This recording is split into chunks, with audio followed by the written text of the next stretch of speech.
Alright guys, we're back again with another live stream of Final Fantasy XVI. Now let's go ahead and get Ultima.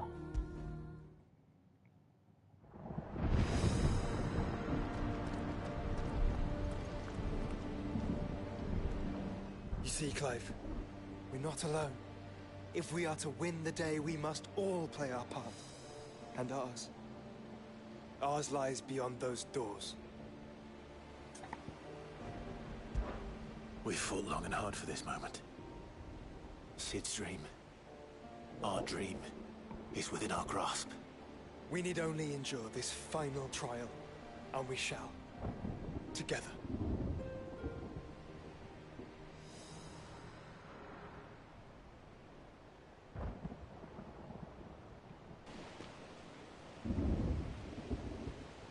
You all know what it is that awaits us beyond this gate. And we shall face it together. Aye.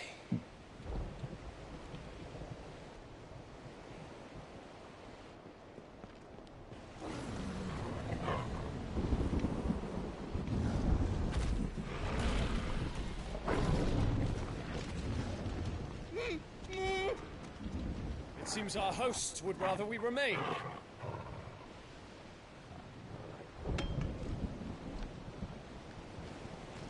I will stay them.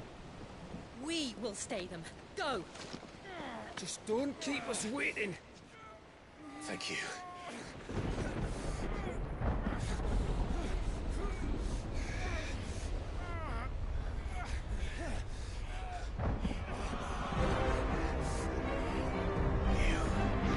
Ultima. Welcome, sons of fire.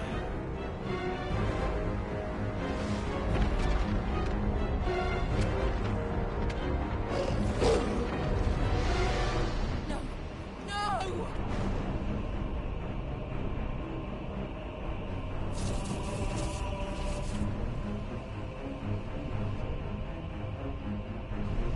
Come back. Towards!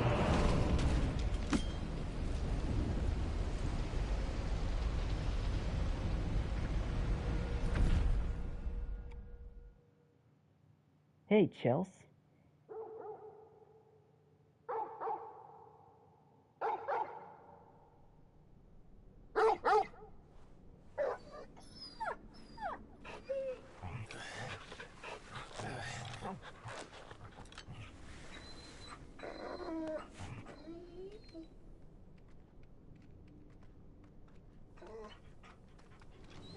Joshua! Joshua! Wake up! Clive, is that you?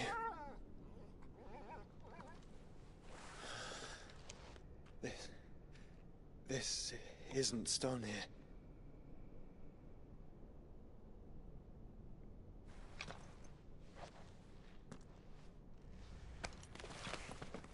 Welcome to our darkness.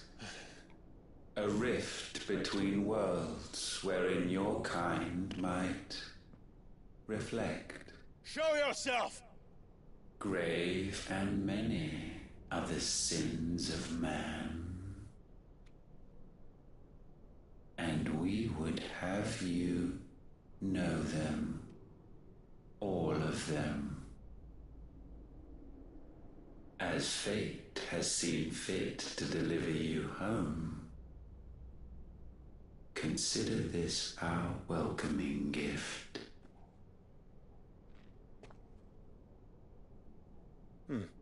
It would seem we are trapped. And the only way out is through Ultima. We find him, and we leave. Right.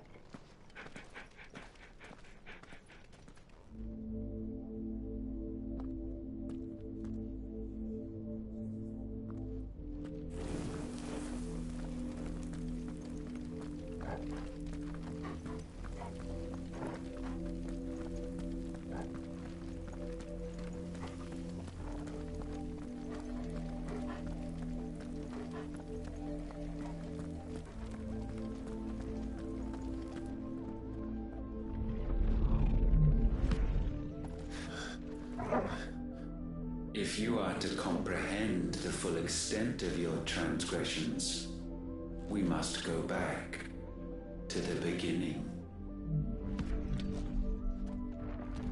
When the world was still young, we visited upon it a miracle, magic, and in its light did all life flourish.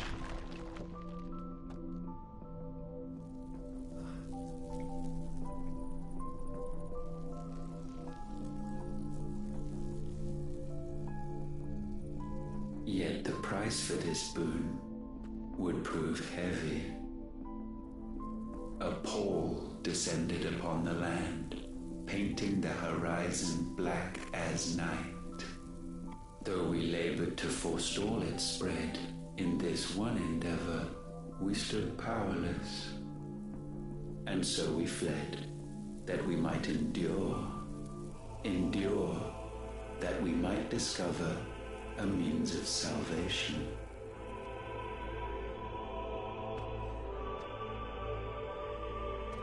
But if it was magic that caused the blight, what of the mother crystals?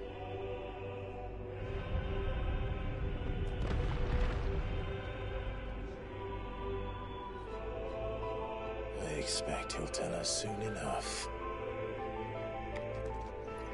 We keep going forward, we'll get the answers.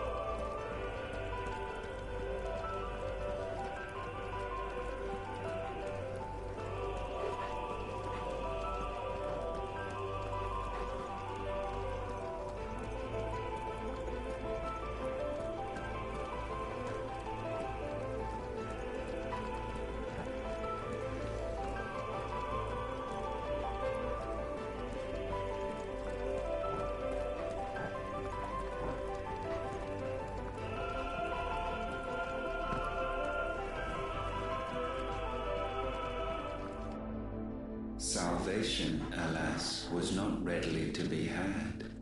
First, we would require a land unvisited by the stain of corruption.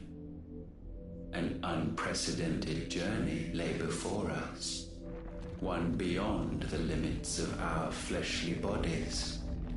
And so we cast them off. Thus, stripped to our very spirit, did we find our new paradise. A land as pure as driven snow, Valisthea. There would the true work begin, for the black crept yet behind us. And soon did we arrive at a solution, the illness having spread to every organ. There was but one escape from this fate, to start afresh. With a new world. The one for which Barnabas labored. A paradise free from the blight where his God awaits. And where, if we only forfeit our wills and abandon everything we hold dear, humanity can join him. So, Ultima would have us follow in the footsteps of the king. And follow we shall. For now.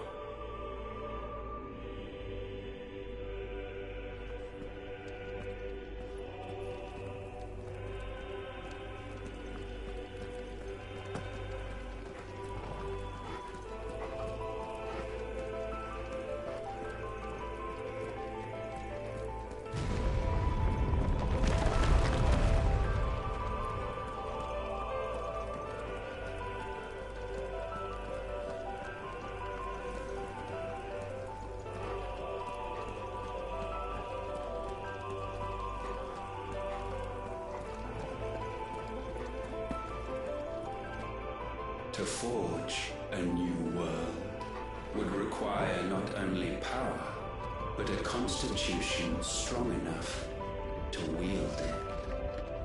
Acquiring the first would be simple.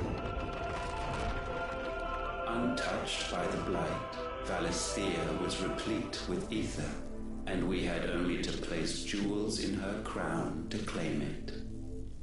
Acquiring the second, however, demanded creativity.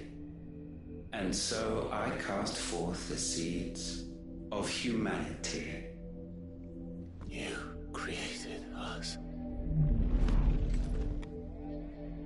Is that not what gods do?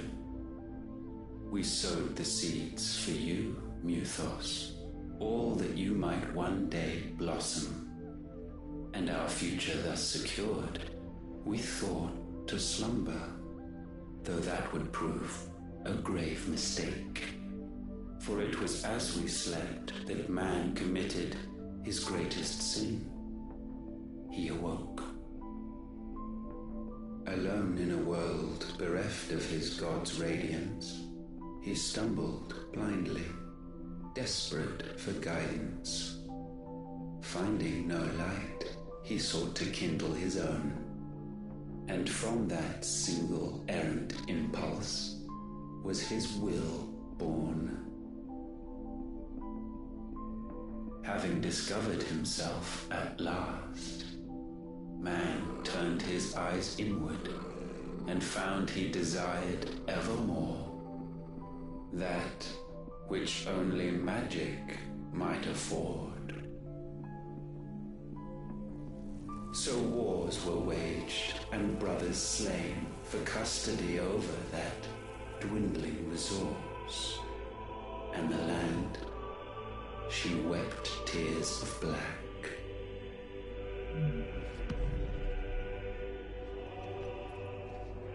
He would condemn us for this.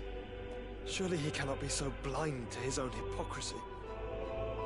Not blind, just unwilling to admit the truth. But we're one and the same.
Is that Ifrit, or what's left of him. Long have our ashes lain cold for want of a spark. Cast your eyes upon them and see what you must become.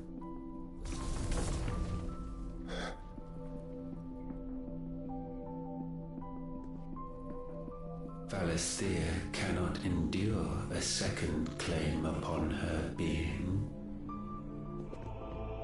The avarice of man drives her ever closer to destruction, but she may yet be saved by you. It is what you were born to do, why we nursed you and fed you, as your own mother should have. And now that you are fully grown, our mythos. It is time at last for you to serve your purpose. To right your wrongs. If our sin is wanting to survive, then you are as marked by it as we are. The fault is yours. Our wills were born because you abandoned us. And now, you would have us forfeit them. All for a place in your new paradise. Do you imagine yourselves worthy of one? Mankind has no place in our world. Is this truly so difficult to comprehend? We only ever require you, Nuthos, when the time comes to bid this wretched realm farewell. None shall follow, none shall remain. What do you mean, none? This is our world. Once the land's rebirth is complete, humanity will have served its purpose. Why would we continue to suffer that which has caused us so much vexation? Because the land doesn't belong to you. It belongs to us all!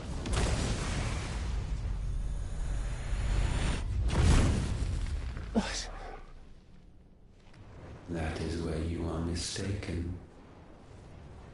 You own nothing but your precious will.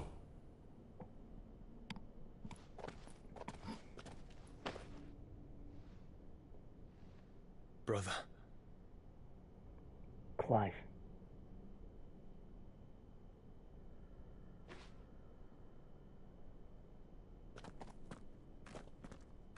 I can't do this alone. And you don't have to. Cause I you're grow with weary of your dissent. Now you must learn that this master will not tolerate disobedience.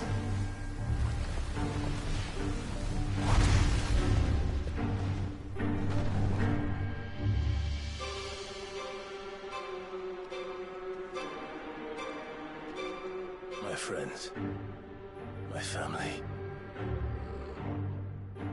We have all suffered, all fought to survive. This world may be flawed. It may be broken. But it's all we have. And if we can't share it, I see only one other choice. You have to go. You may have created us, Ultima.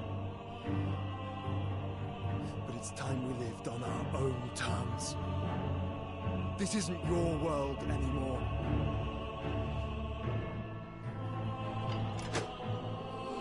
It's ours. Bow down, offenders, hearts bestained.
be sublimed through game standing.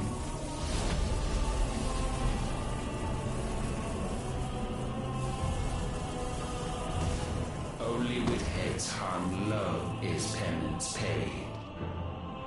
O wretched mortals, incapable even of contrition, in fitting season shall we reap our harvest. Nice try.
Gifted this chance, and still you would raise your hand against the Lord. What now? The darkness bends.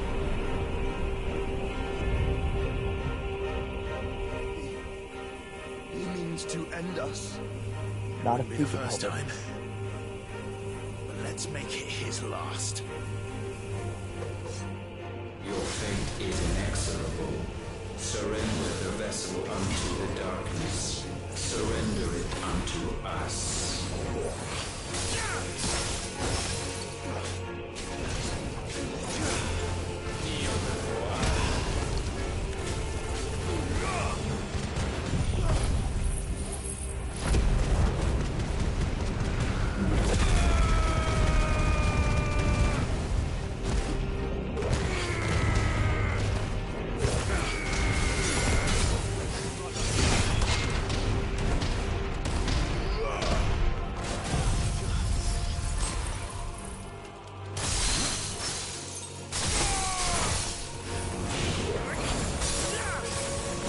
You need to seriously cool off.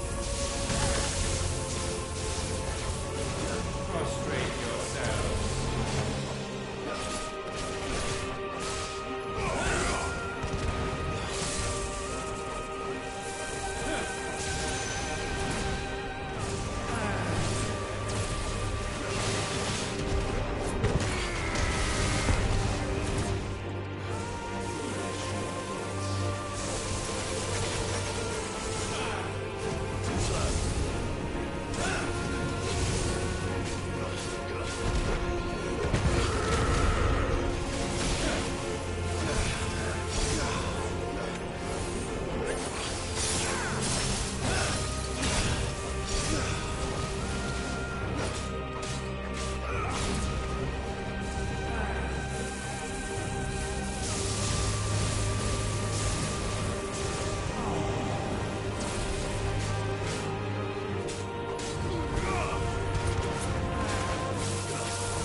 generations have we awaited this moment.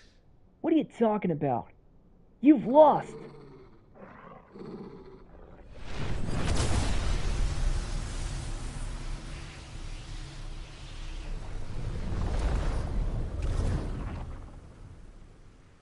Huh?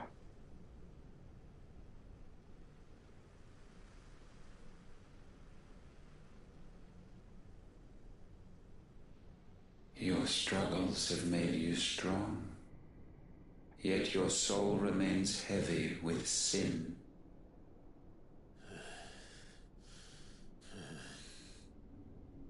Absolution is nigh. Repent, and all shall be forgiven.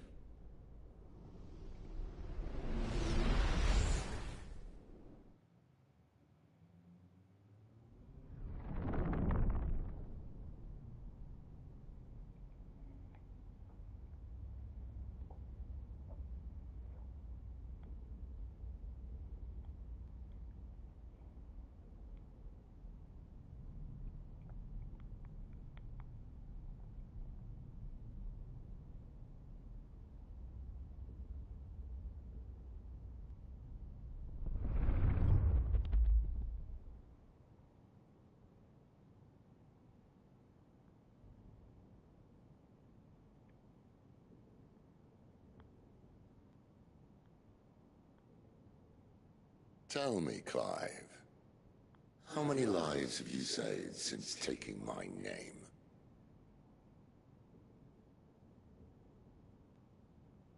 Fewer than we have ruined. Wherever we go, we leave a sea of tears in our wake. These are the wages of your will, son. What good are our choices when all they ever bring, all they will ever bring, is death? There's no atoning, Clive. No matter how hard you try. So why not leave it all behind? Leave it all behind.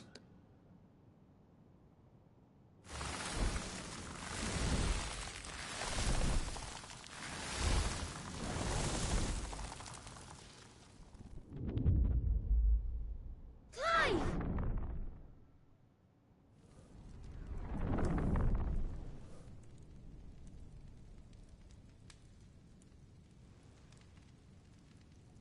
Please, won't somebody save me? Won't anybody love me? I yearn, yet still she is not mine. Have I not given enough? From will is born desire, and it is this which consumes you, rendering you incomplete.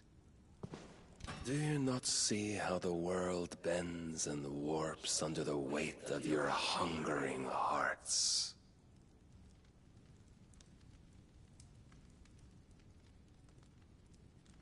What if it could all just go away?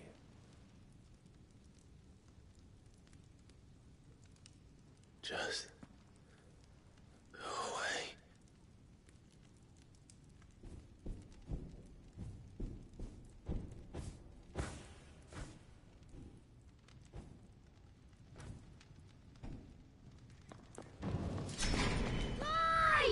Clive!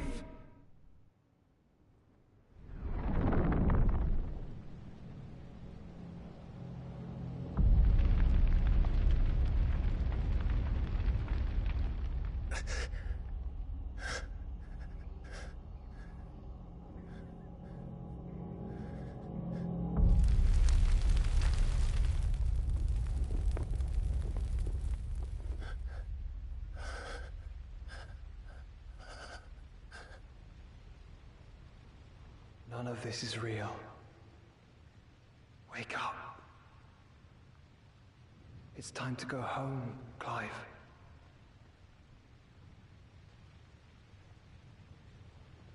Clive. That's right. You're my brother.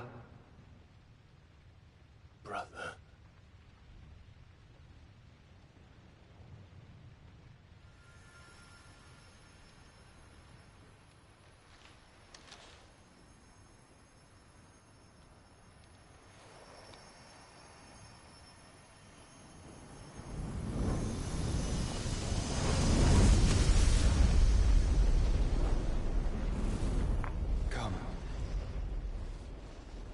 Remember who you are. Clive.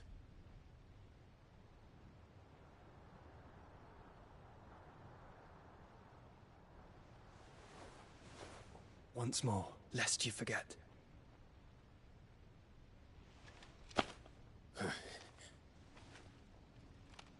My name is Clive. Clive Rossfield. That's right. Look, Ultima.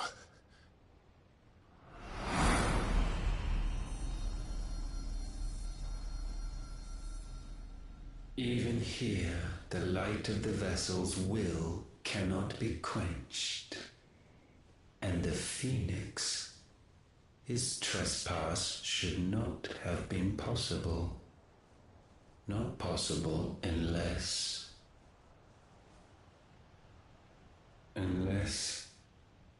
he has been with Mythos all along.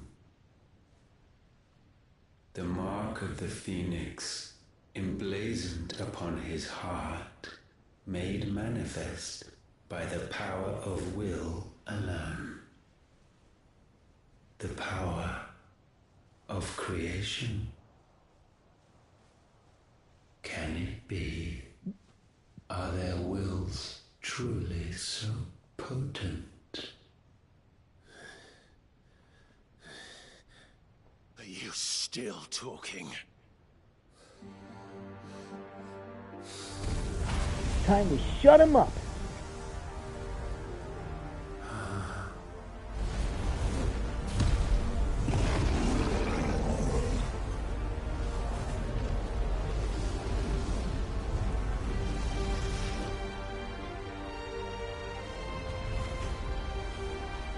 Our flames burn as one!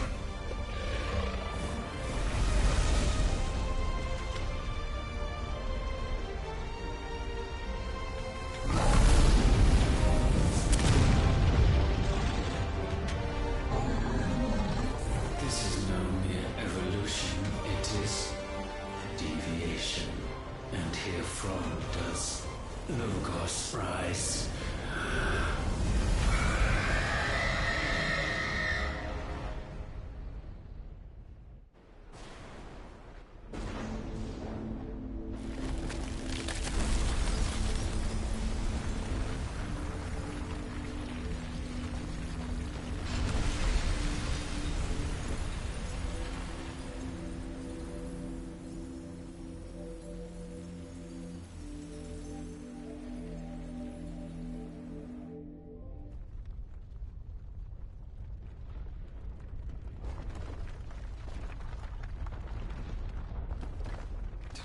Damn it, Clive. Wake up. Come on, wake up.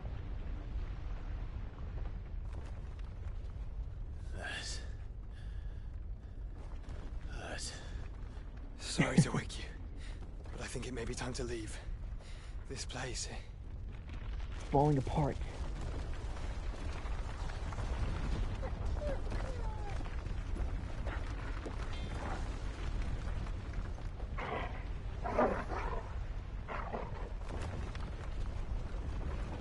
And once again does my creation stray from the path laid before it. Steeped in conceit, you fancy yourself a god. You embrace Logos. But we will put an end to this hubris. What are you talking about? In the halls of origin does our true power quicken. And there shall you be made complete. Soon, Mythos, soon you will discover how little you know of suffering.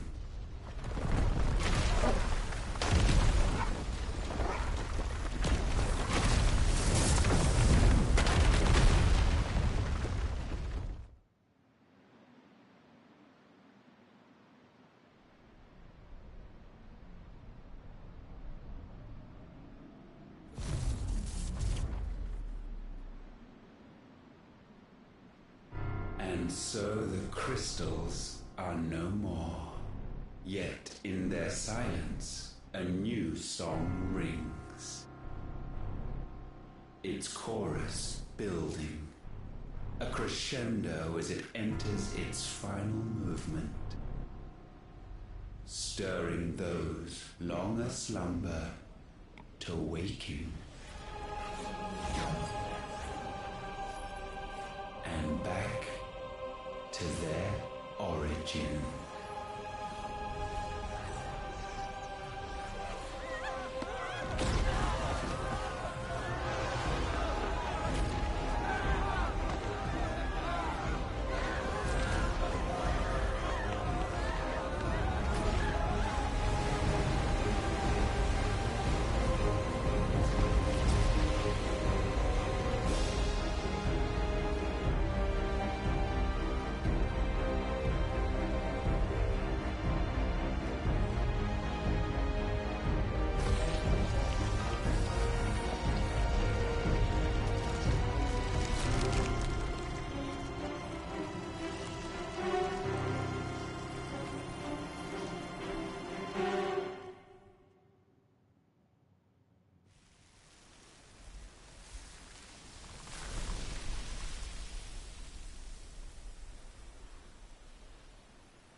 Bloody crystal's cracked.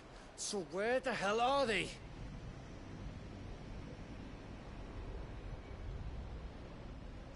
Oh, fuck me.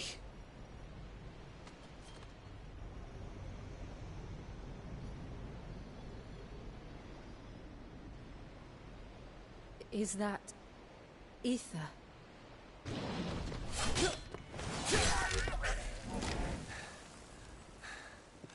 What in good Grieger's name is going on? This is wrong.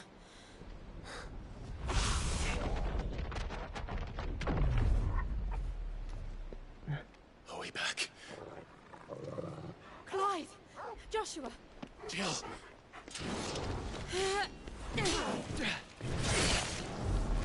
Is everyone all right? We're fine. What happened? Too much to explain here. Mate! We're leaving! Now! Come on, let's go! Everyone, fall back to the ship!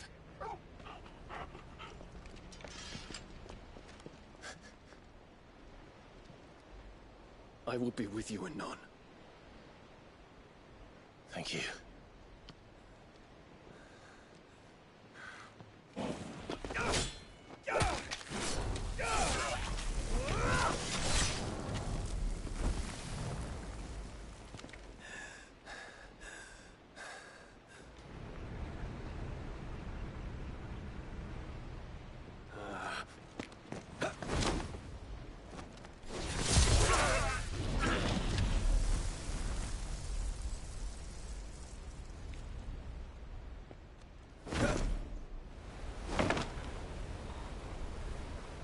Nice work, Dion.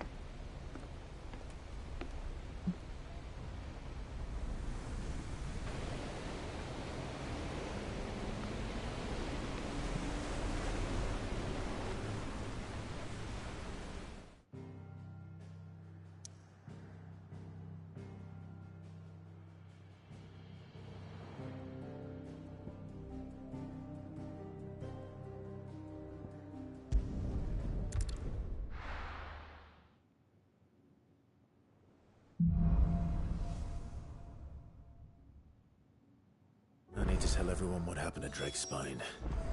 And I'm going to need Otto's help. Right. There's something about it.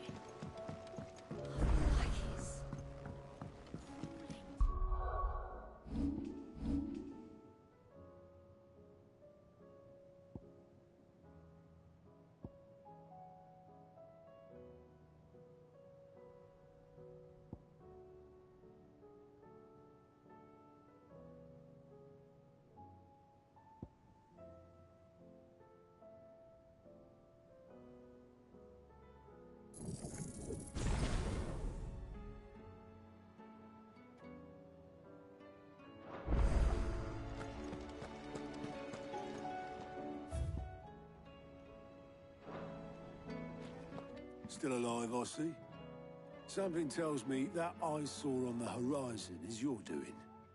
How'd you manage that? It's a long story. One that I'd rather only tell once. Right. All hands on deck, then.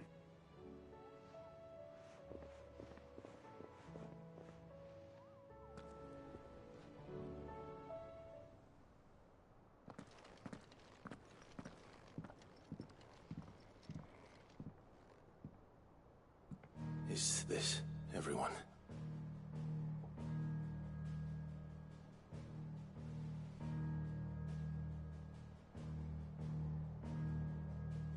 As I'm sure you've all guessed, the crystal which now commands the eastern skies was summoned by Ultima. He called it Origin. Though the significance of that name is as yet unclear. What does it matter what it's called? Its emergence tore Twinside asunder, and wiped my homeland from the map.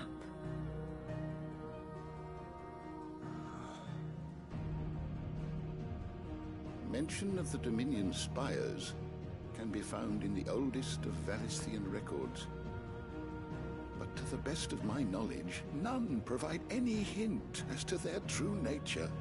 That they would prove the horns of some slumbering demon. Well... The Dominion's demise was at least quick. Elsewhere, the Republican army cannot hope to contain the chaos engulfing Randalar. Canberra is in flames, and the Empire. Our allies are crying out for answers. I've sent the Cursebreakers to give them what assurances we can, but right now that amounts to fuck all. They wouldn't be able to stop what the skies have started in any case. People here and across the realm grow sicker with every passing day. Could it be that this new Mother Crystal is like the others? That it draws upon the land's ether? It certainly looked that way from stone here. If that were true, it would explain the hastening spread of the Blight since the crystal's appearance. Would it not? And as the land's ether slowly rises to the surface, it pools, corrupting all who cannot channel its energies. Archay above, ether floods below, and in the middle, here we languish, hopelessly entrapped.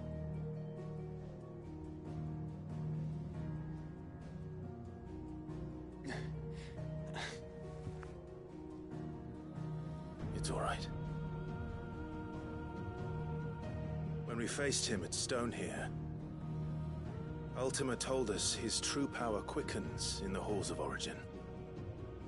Needless to say, we cannot allow that to continue. If we are to stop him, we will have to find a way into the crystal. How are we going to manage that then? It's up in the sky. And fast as she is, the Enterprise can't fly.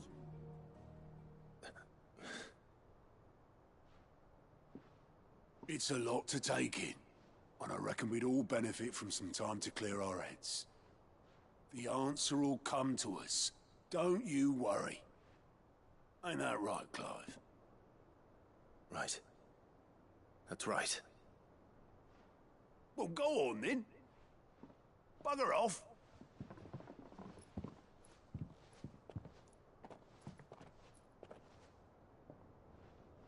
Same goes for you, Clive. You won't solve anything like this. Trust me. Go and get some fresh air, eh?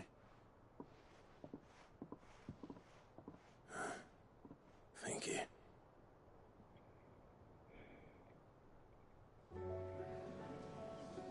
The end is almost near. Joshua seemed upset.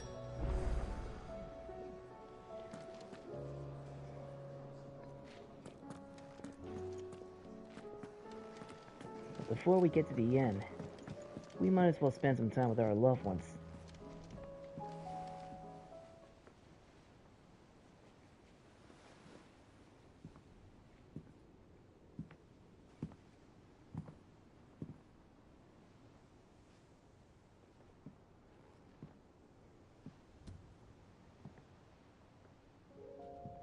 Ultima may have created us, but he doesn't make us who we are. Only we can do that. And if he would have us fight for our survival, so be it. It's what we've been doing all along. Much like Ultima himself, it would seem. His new world being naught but a means to survive. And so, we must contend to decide which of us shall inherit the land. Should Ultima prevail, it will mean death for us all. Of that, we can be certain. But even should he fail, what world awaits us? A withered, godless place, where our newfound freedom will most like prove a chain in itself. Well, that may be, but a chain can always be broken. As long as one has the will to break it, it won't be easy. It may take generations, centuries of suffering. And that is, if everyone plays their part. But it will happen. And when it does, it will be on our terms. That is the world that awaits us. Indeed. And what better world could one wish for?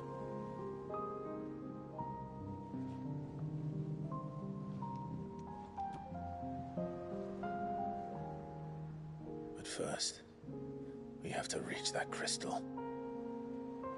Then it's a good thing I have wings. You can barely stand, let alone fly. And only the Founder knows what horrors await in those skies. You certain about this? Am I certain? I am the Phoenix. I will do what I must. This is our fight. Remember?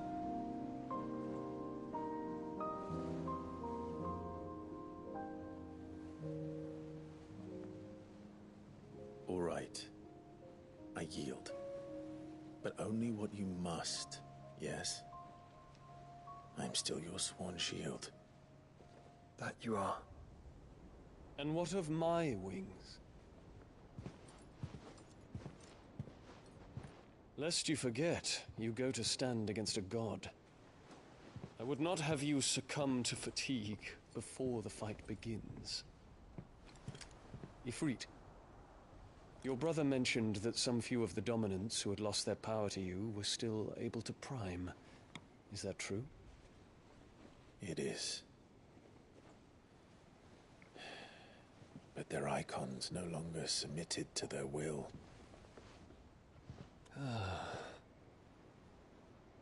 Then mine will have to be stronger. That you both might save your strength for the battle to come. You don't have to do this. If you do, there's a chance you might lose all you have left. And what have I but regret? My life ended in the Dominion. I fear death no more. Besides, I would have words with Ultima. He has much to answer for.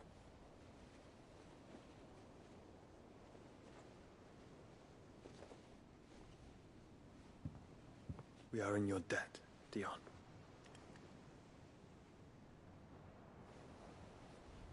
We can speak of debts when this is over.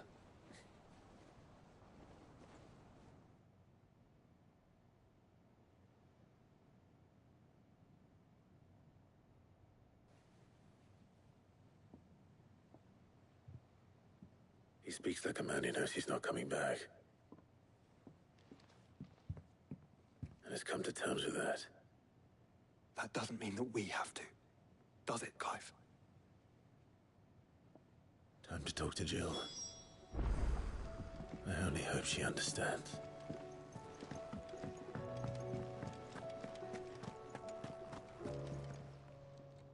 Still alive, are you? Go on, then.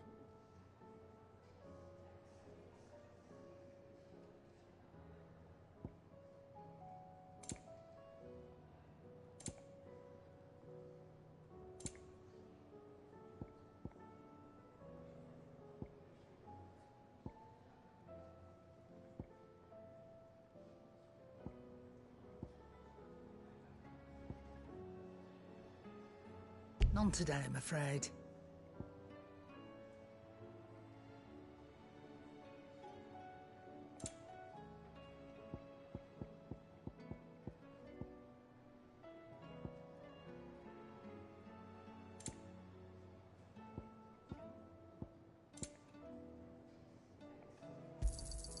You'll not find a better price than that. You're rubbing me blind, you know.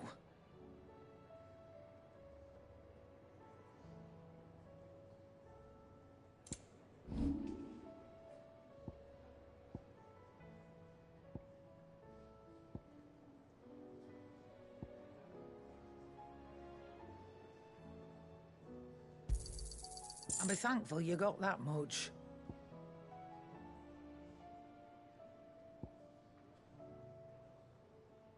Is that all?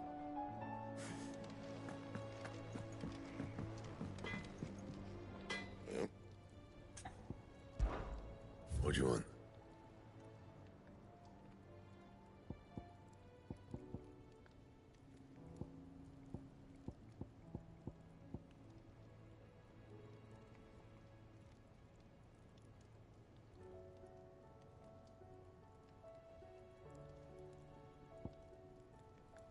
That it? Fine.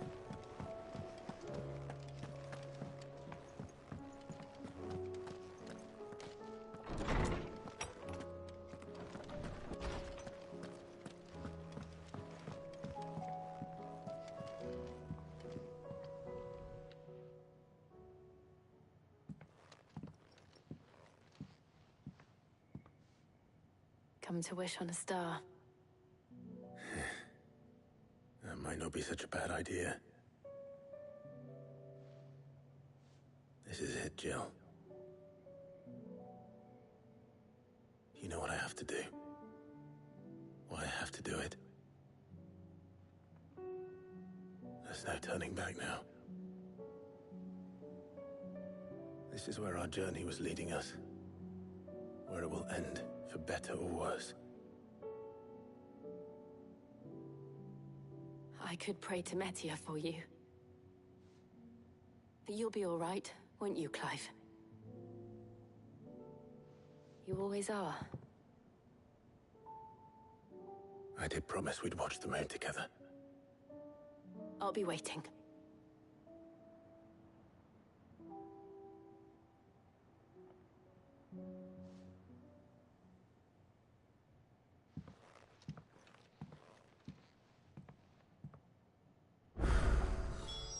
It's almost time. Better make sure.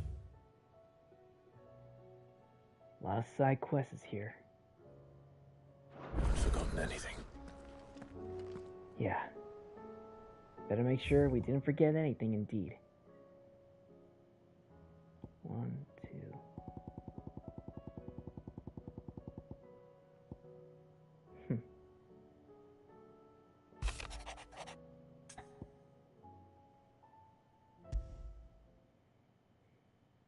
Something tells me this is no mere adventure story.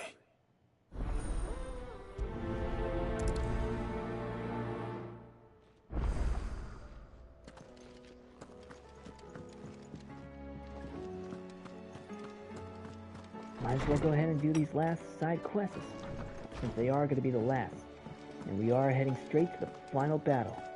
The real final battle.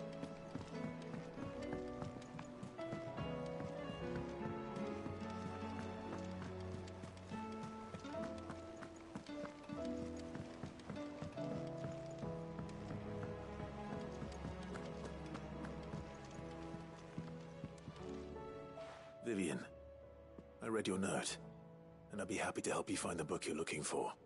Thank you, Clive. But tracking it down will not be easy. Are you sure? Please. You have always granted me your wisdom and insight whenever I asked. It's only right that I return the favor. Or at least attempt to. You are too kind. Alas, what I ask of you is rather more trying than delivering the odd lecture. I spoke with Harpocrates to see if he had any inkling as to where another copy might be found, but... But perhaps it is best that you hear the details from him. If you say so. Forgive me, Clive, for asking this of you. But this book, it set me on the path to becoming who I am today. Its importance cannot be overstated.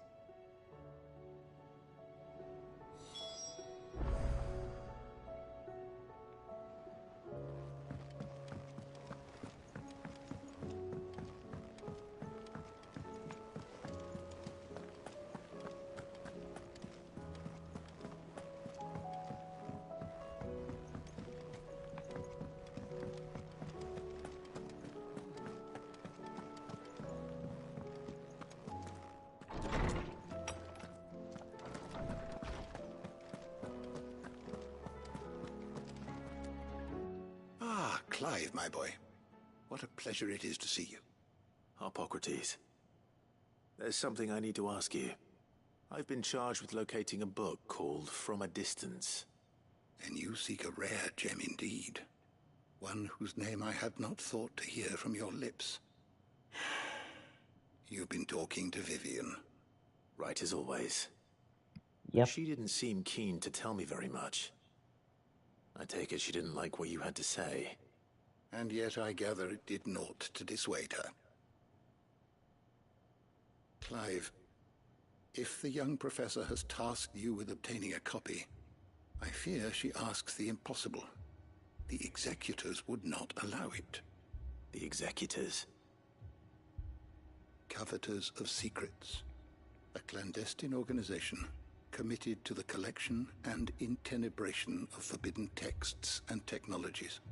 One such text being the tome Vivian seeks, chronicling as it does the true history of the enslavement of bearers.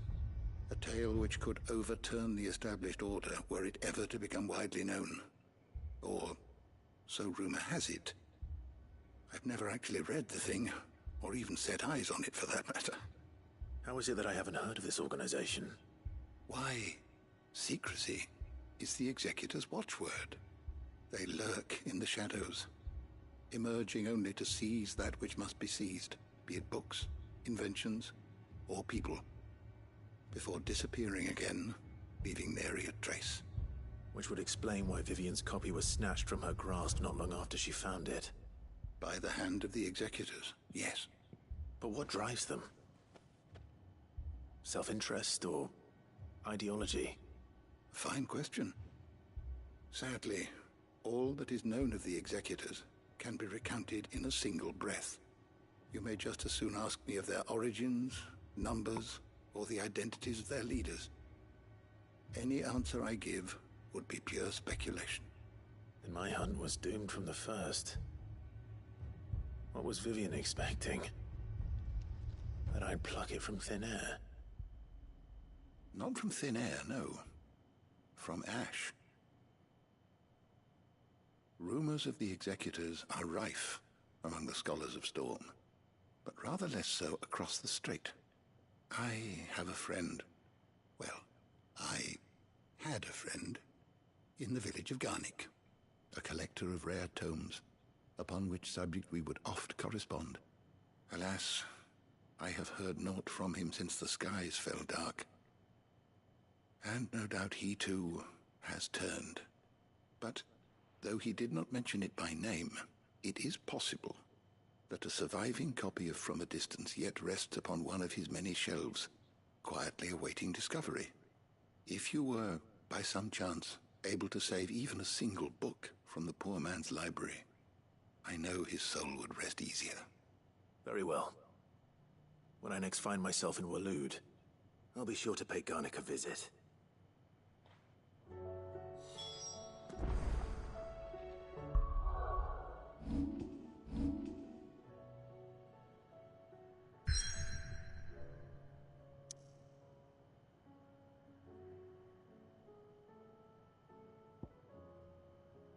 Well, there's a whole lot more side quests than I thought. And if I don't take them, I'll just have to go straight to the main mission to finally end everything. But like I said, I better make sure I didn't miss anything.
entire village looks abandoned. Now, which house would a bookworm live in?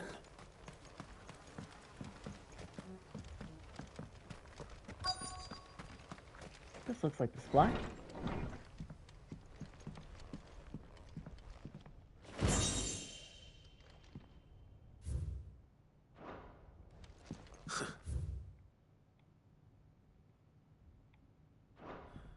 His interests were certainly varied.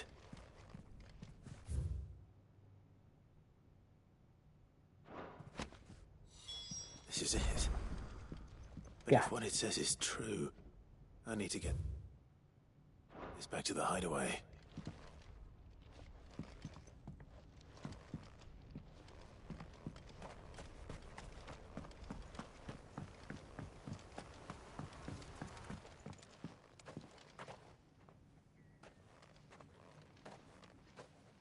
Leaving so soon, stranger? We've been watching you. From a distance, so to speak. Subtle. I know who you are. Then we need not waste time on introductions. Hand me the book. Leave it in our care and return to your life. Your care? Do you mean to burn it, or bury it? That is not my decision to make. But by one means or another, its contents shall be removed from the common record. Then I'll have to politely refuse. I won't let you erase our history. Then we find ourselves at an impasse. Very well. The book can just as easily be pried from your dead hand.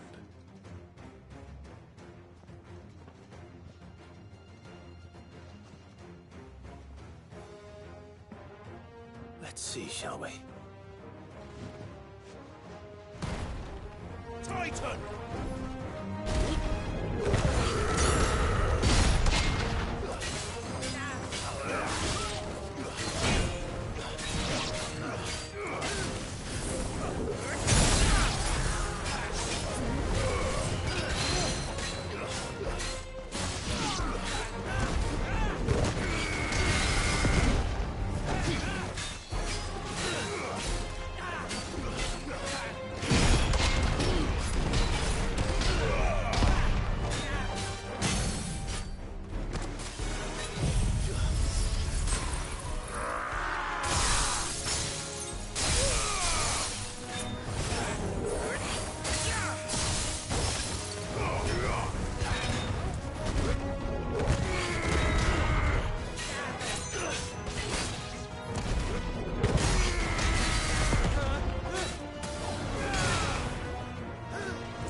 It's over!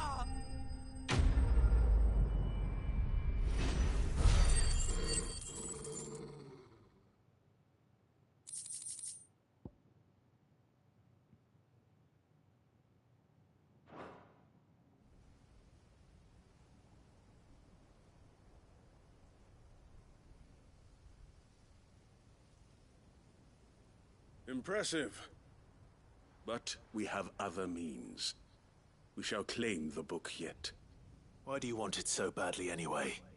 It lays out in no uncertain terms the vanity and avarice of mankind.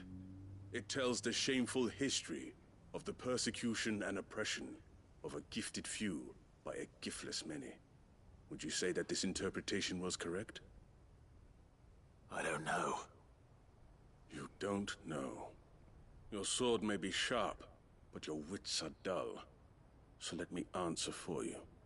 There is no correct interpretation of history. That a series of events took place may be proved beyond a doubt. But there can be no single, immutable explanation as to why they came to pass. It is a question of numbers and of belief. If enough people believe that a set of events occurred for a reason, that belief becomes the truth. So you're trying to control the truth? We are trying to protect people from themselves. From knowledge that would bring them naught but pain. That is all. You may keep the book. For now. The world is small. We shall meet again. Until then. Wait. Damn it. He's gone. Let's get this back to Vivian. Perhaps she can explain what that was all about. Right.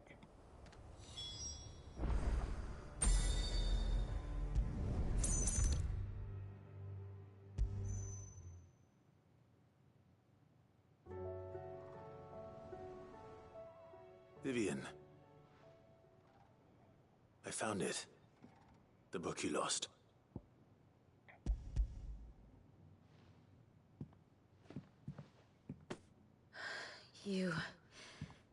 You found it. Thank you, Clive.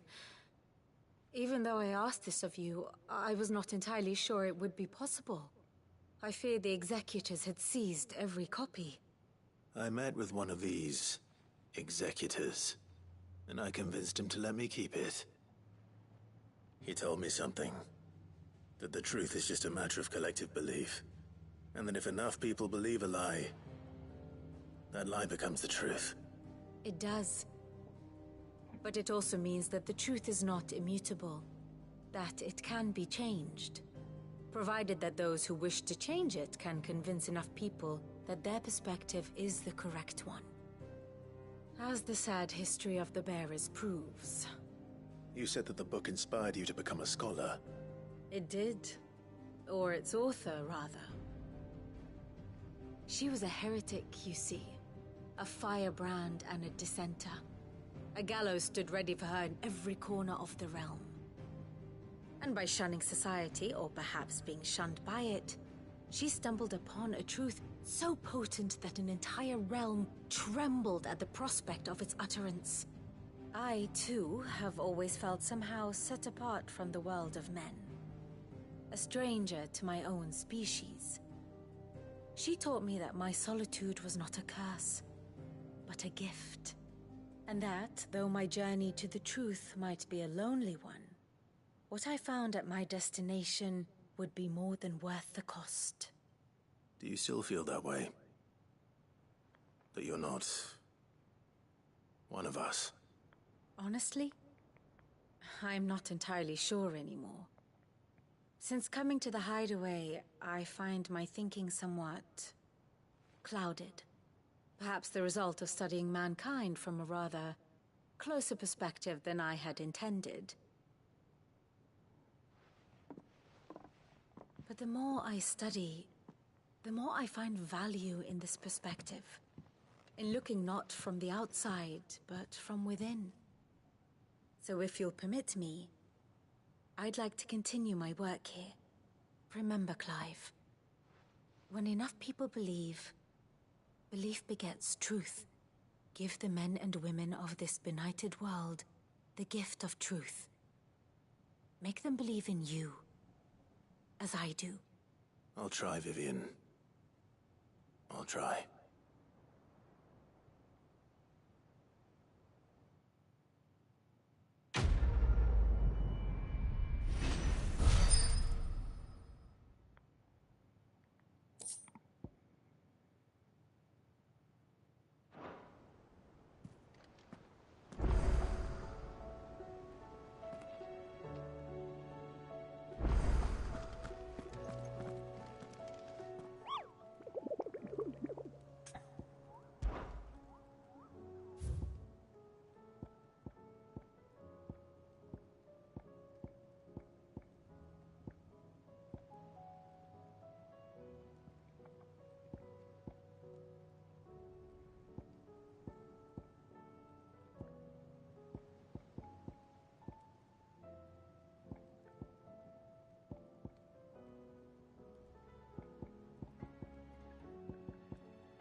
What do you think happened to Miss Midadol?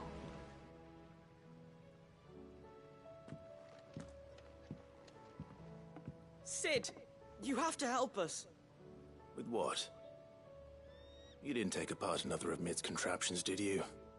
No. Well, yes, but that's not what we want to talk to you about. It's Miss Midadol. She's been acting strange. Very strange. She's barely ever around. And when she is, she acts like we aren't even there. Her head's in a crowd. In the clouds. That's what I said. In the clouds. Well, she does have a lot on her mind. When did you last see her? Not long ago.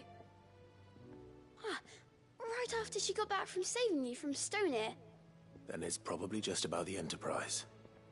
It did take quite a battering on the way there and back. You didn't break it, did you, Sid? You really should be more careful around Miss Midadol's inventions. Don't listen to her. Even if you did break the Enterprise, you could put it back together, couldn't you? But who's gonna put Miss Midadol back together? She seems really sad. Why don't I go and see if I can cheer her up? You do that? For us? She's in her dungeon. Don't scare him.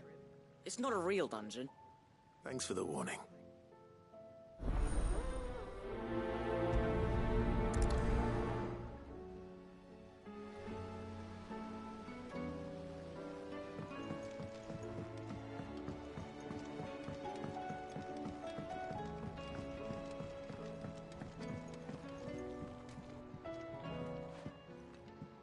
Mid, if you have a... That's it! I knew it! The answer was right here under my arse all along! If this doesn't steer to the skies, nothing will! To the skies? You aren't trying to give the Enterprise wings, are you? What else would I be doing? The children seem to think you're avoiding them. They're worried about you. Is this really so important that you need to shut yourself away from everyone? The Enterprise is already the fastest ship in the realm, and that's with the sea beneath her. But what if she weren't bound to the waves? What if she weren't bound to anything at all? It's not fair. The gods get the skies all to themselves, so I'm gonna do something about it. The Fallen had their chance, but they relied too much on magic. And see where that got them?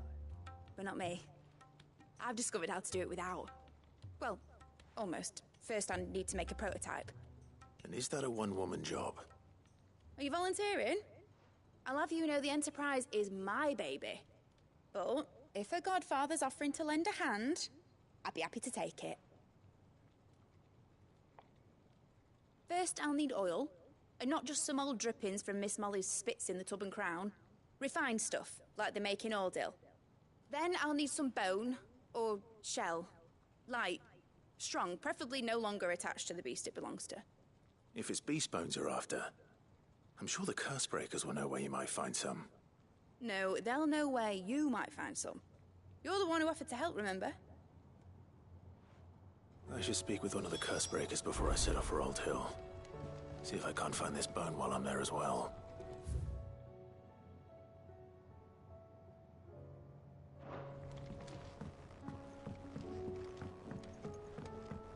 Has Midadol mentioned a new project yet? Not exactly.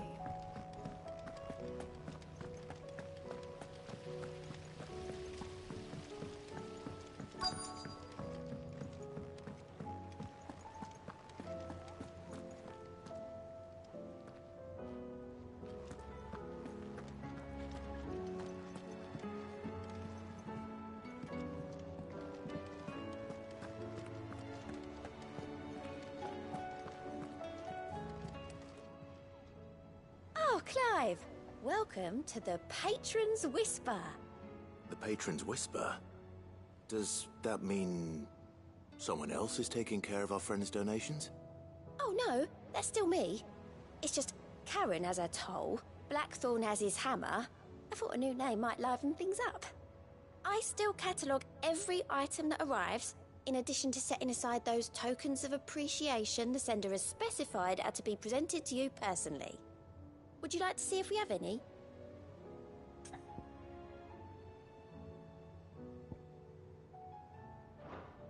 Off you go then. All right, Clive.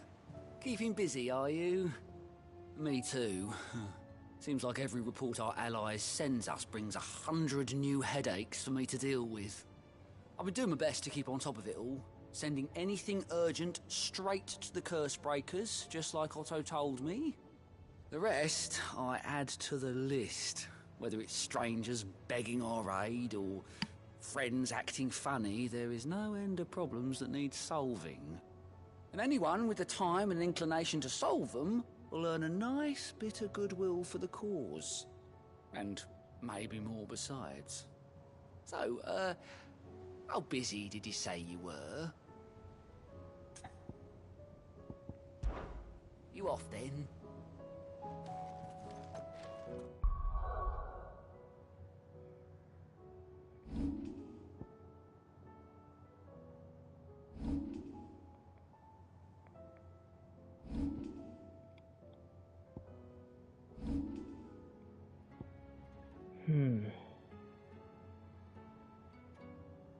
Nope.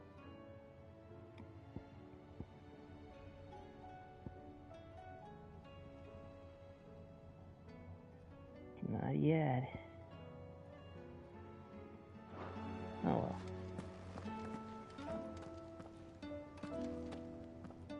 All right, Sid. Come to buy us around, have you? Only if you earn it. Mid needs a piece of light but durable bone for her next project.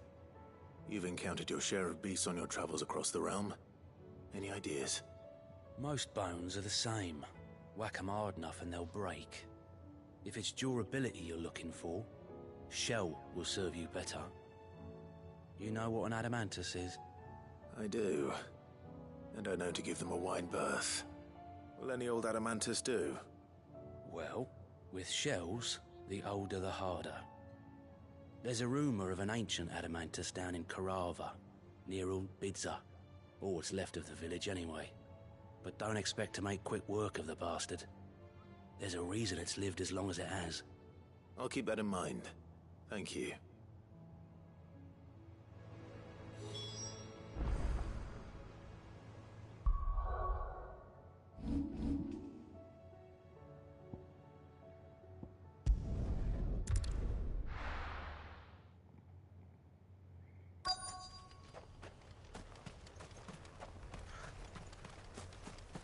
Alright.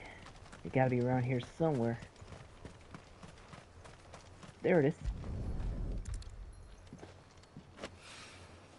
Mid's well. After what happened here. Where's It's a miracle there was the any left at all. Bingo.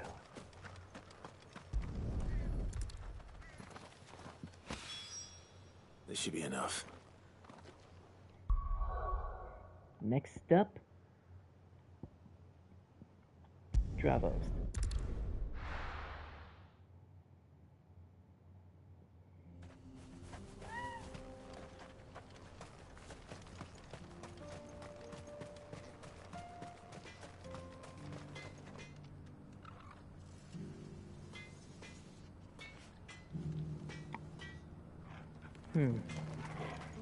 Maybe this way.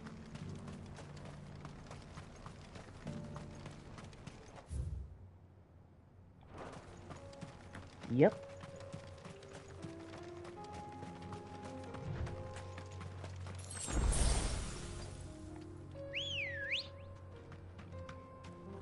Good girl. Let's go, Ambrovia.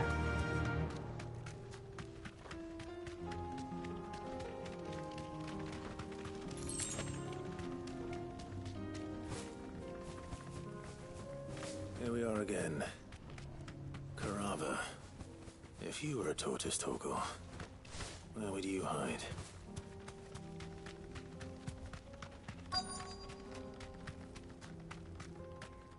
Thanks, Gal.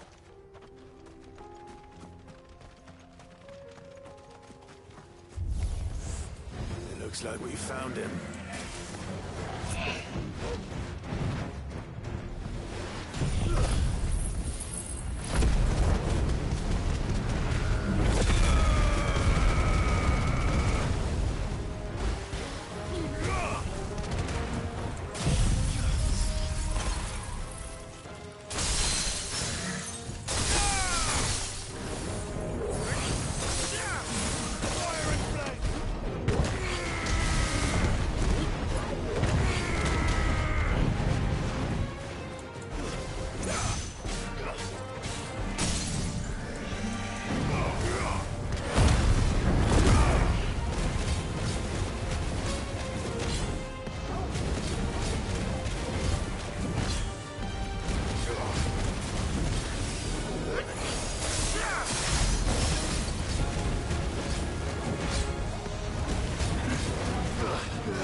I better get these materials to Mid so she can finish her prototype.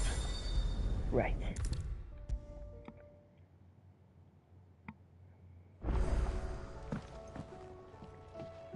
Mid, tell me this is all you need.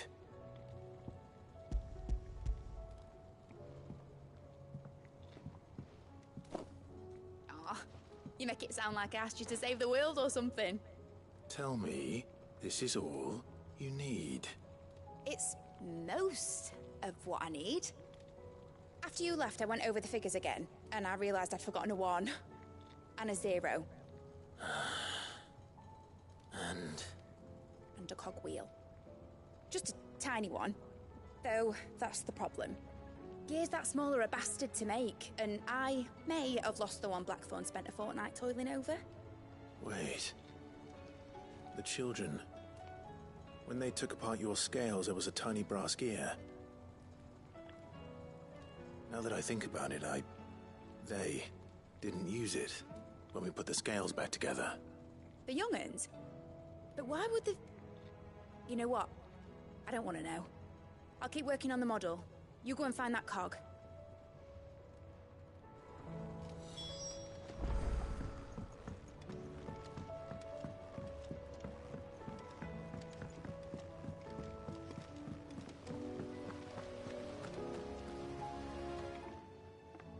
Sid! Is Mid still hiding from us? She wasn't hiding. She's fine. She's just busy working on her next project. A new invention? What is it? What is it? Is it an airship? I bet it's an airship! Do you think she'll let us help? That just so happens to be why I'm here. She needs something special, something only you three can provide. A brass gear. A tiny one. One that might fit on, say, a set of scales? Oh, the one you forgot! We remember! We saved it, just in case. It's in the bag of bits. Since your lesson, we've been disassembling, then reassembling everything we can find.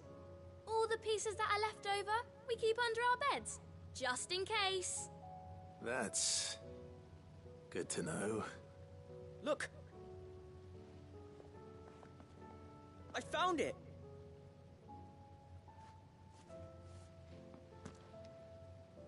Is that all? Just the gear? We have more parts if Mid needs them. That's all for now.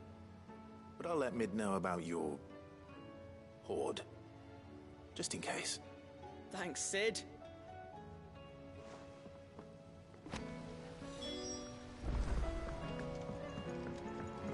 Has Midadol mentioned a new project yet? Not exactly. She seems preoccupied. Well, did they have it?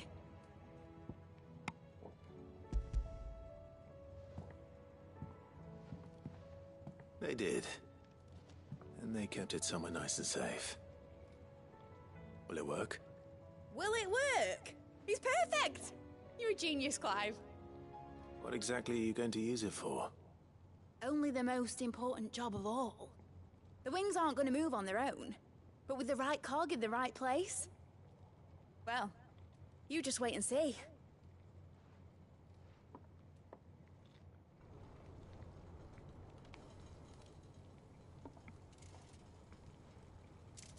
That should do it.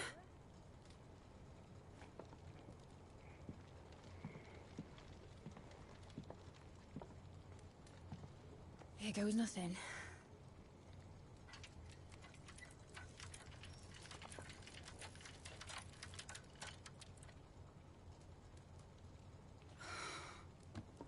Titan's tits.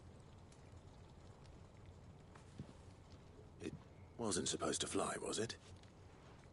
Of course it was supposed to fly. Wouldn't be much of an airship if it didn't. Honestly, these bloody engines are driving me mad. I was so sure this would be the day she soared. The Mithril engine was made to make dreams come true. But maybe this is one dream the world's better off without. show folk how to take flying. It won't be long till they're raining death down on each other. People will lose their homes. Children, their mums and their dads. Like I lost mine. I'm sorry. Me too. So am I, Clive. So am I. Sorry that I have to choose. Do I follow my head, or do I follow my heart?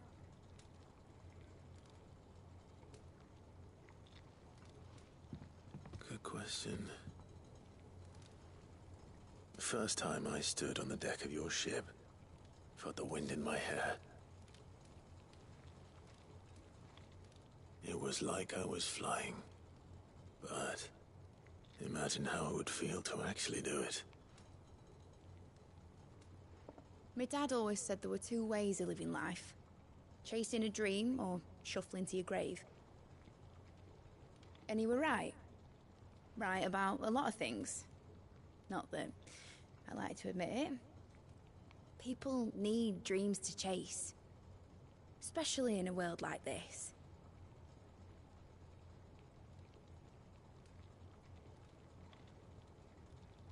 Right. When this is over, I'm gonna take all my mithril engines to Zemeckis and sling them over the edge. I won't have my dream end up turning into someone else's nightmare. But all that hard work... All that hard work will not be used for war, Jamie. But it ain't like it'll be gone. Tell me, Clive, have you ever been on a treasure hunt? Not since Joshua and I were boys. Why do you ask? Because I'm gonna bury the engine schematics and leave behind a little riddle telling people where to find them. A really hard one, so that only the most dedicated dreamers will ever be able to work it out.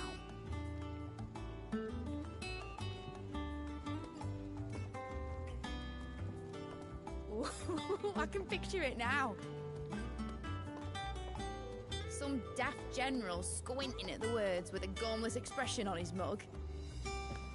Like that one, yeah. Right. Right.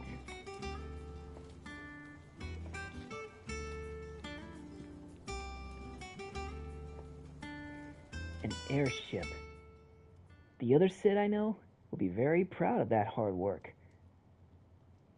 I'm sure he'll be amazed by it too. If I'm putting this engine at the end of a treasure hunt, I'll still need to make it a treasure worth hunting for. Won't be much of a prize if it couldn't even make a toy boat fly after all. My dad always said, dream big. But it ain't the size of a dream that's important, is it, Clive? Only that it's a good one. And I reckon I've got a fair few good uns left in me. I'm sure you do.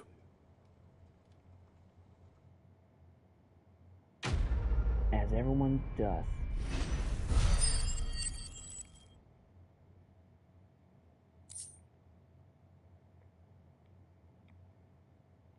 Nice. If I keep on getting some more ability points, I'll be able to upgrade my sunsets again. My Odin icon.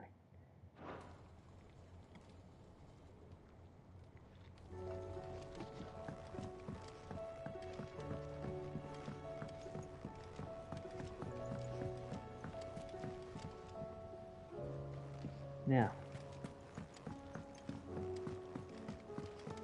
who's next?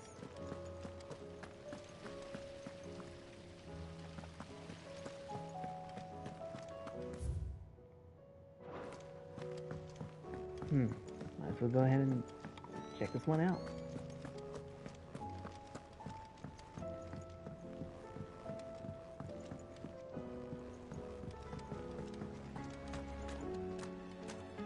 I will not let them be forgotten.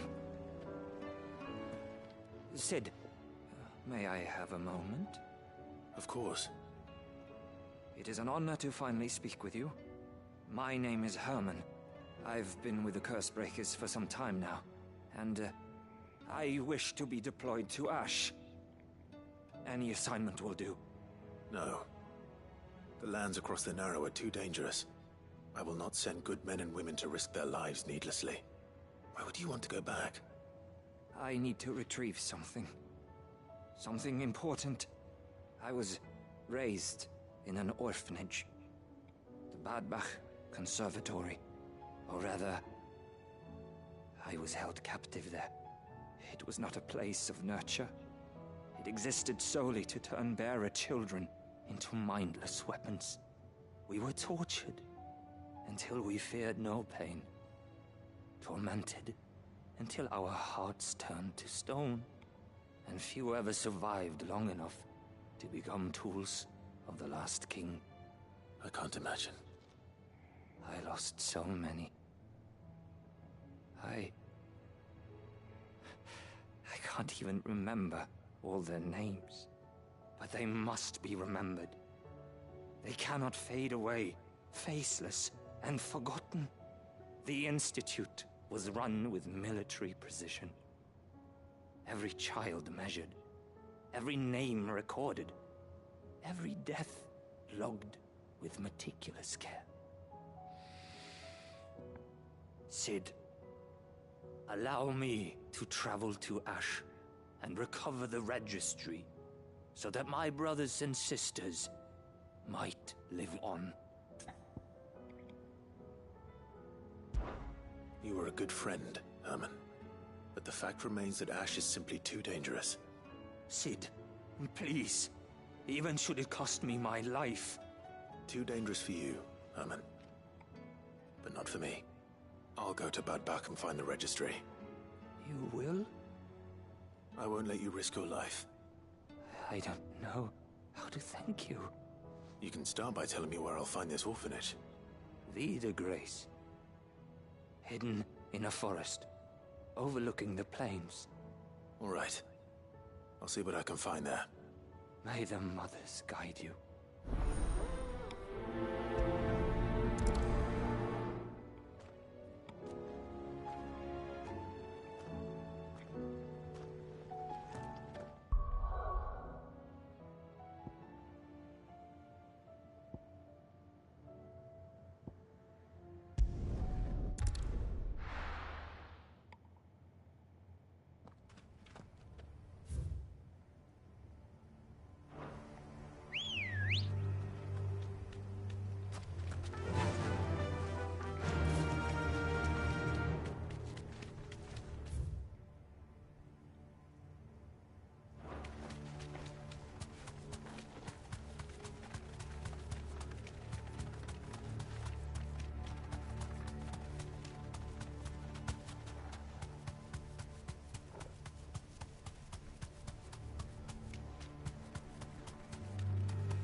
Right, shit.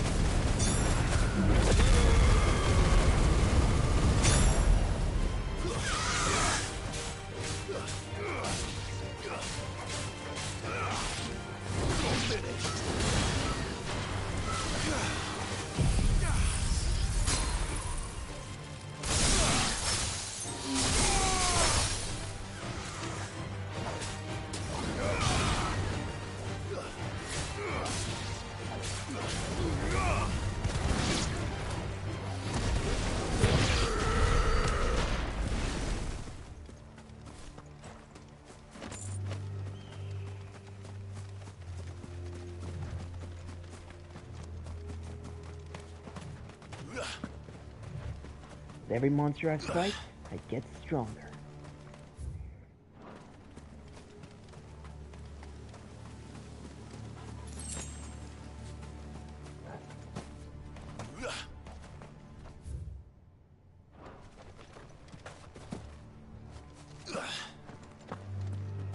This must be the orphanage. Hopefully the registry is still here.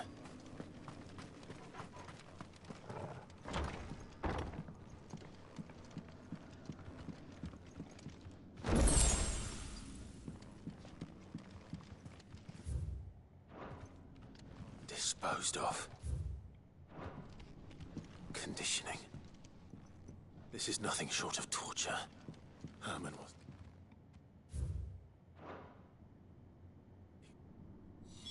This reads like a suicide note. Did the director go through with his plan? There's only one way to find out.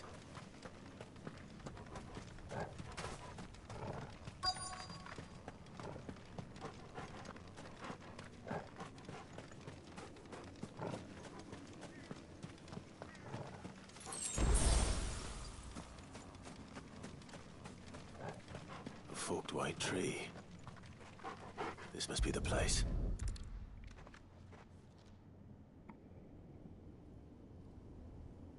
Could he really be buried here? There's something hidden among the roots. Let's see.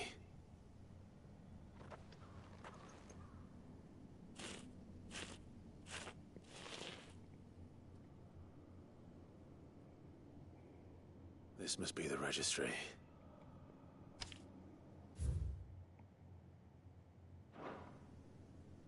So many names. This place was a slaughterhouse. And where is the architect of all this misery?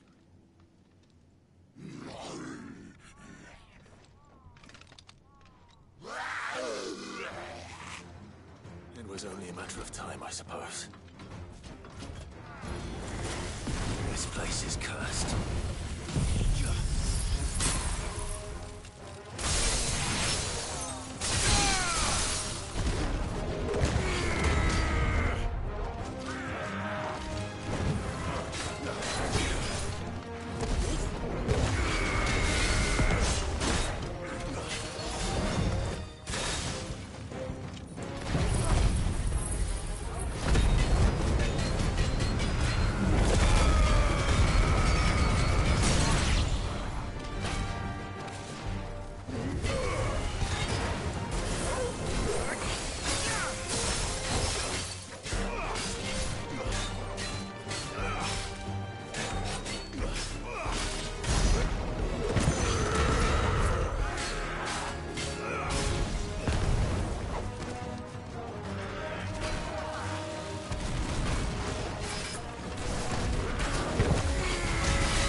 I'm done here. Time to go.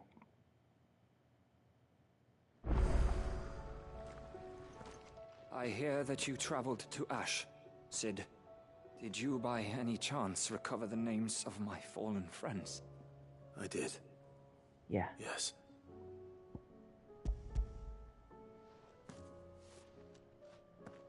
If I may. The bearer registry.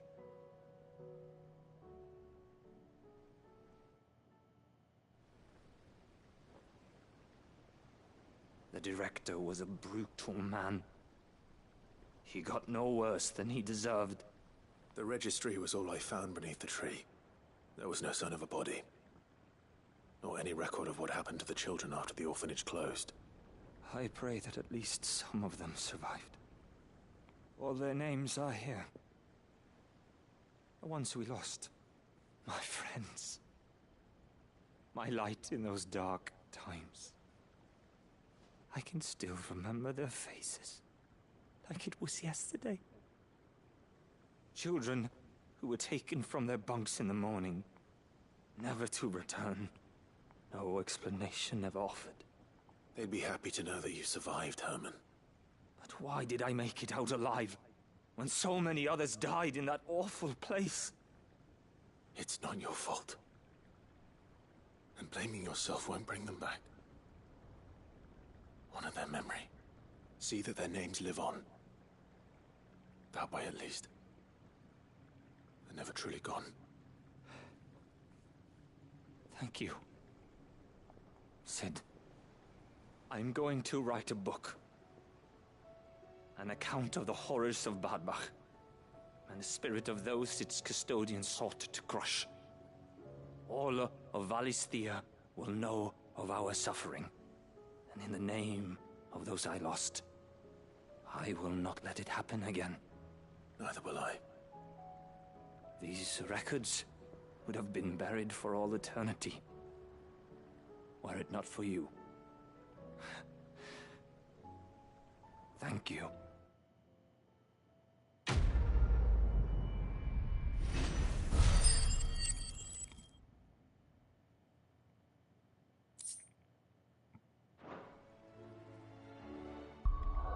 Now I have enough. I have enough APs for this one.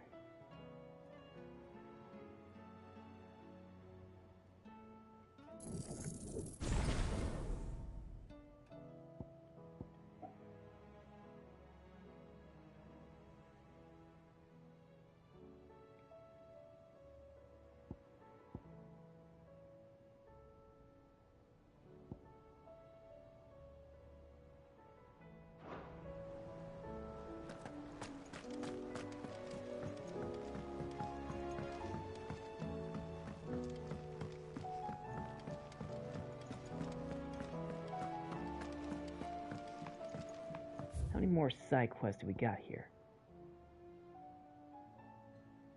Ooh, that's a lot.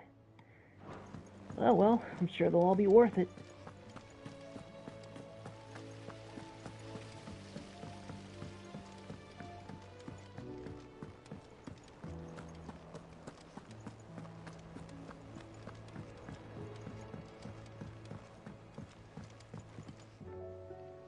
Sid, I was wondering if you could help me. It depends what with. A bearer, but recently freed from his bonds, is keen to join the Cursebreakers. As you know, the work we do is not easy, which is why we test every volunteer's suitability.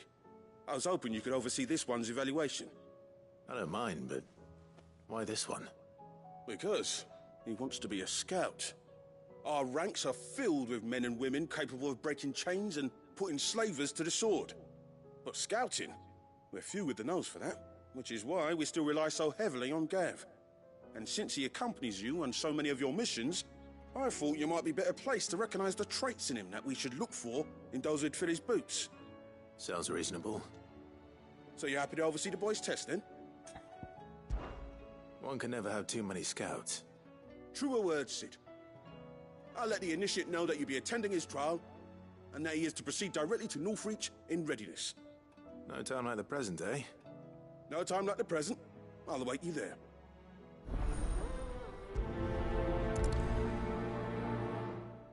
Northreach. I don't suppose they could have chosen.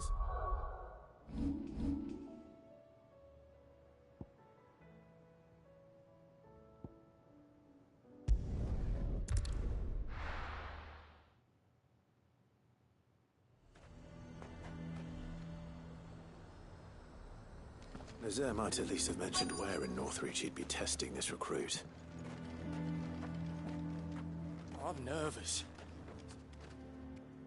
Well met, Sid. This is the initiate. Ember, present yourself. At your service, Master. Please, just Sid. There are no masters here. Your life is your own. Oh, of course. Thank you, Sid. The sergeant says you'll be evaluating me at my trial. To become a scout, yes. You are aware of the dangers inherent in that role. I am, but I swore I'd face them. Just like the man who saved my life. Who would that be? Gav. It was him who found me and freed me. No magic, no support, just one man and his nose. Came and sniffed me out. It taught me what one man can do if he puts his mind to it. And I've been training ever since, so that one day I can be someone's saviour, just like Gav was mine. I'm sure he'd be flattered. You clearly have good intentions, Ember. And it sounds like you're under no illusions. Stick to this path and you'll make a fine Cursebreaker. So, what? Have I passed? You haven't even started yet. Now listen.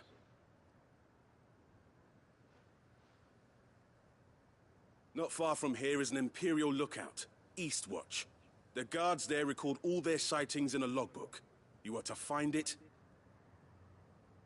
and bring it here. And bring it here, right.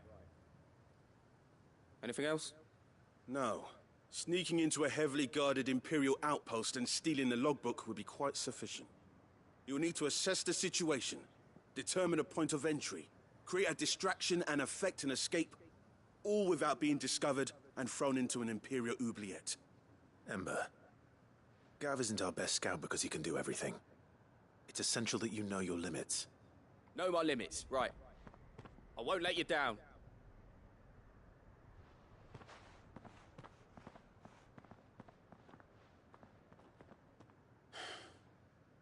It shouldn't be as dangerous as I made out. But keep a weather eye on him all the same, would you? On my way. All right, Ember. Impress me.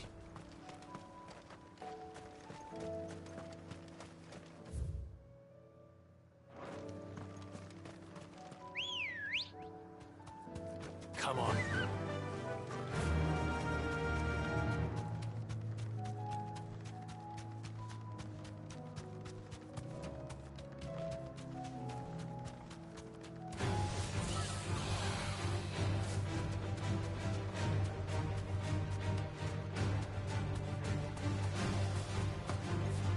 I'll be back. First, I gotta go take care of Big and Ugly. Time to fight. Don't run away. You wanted a fight? You got one.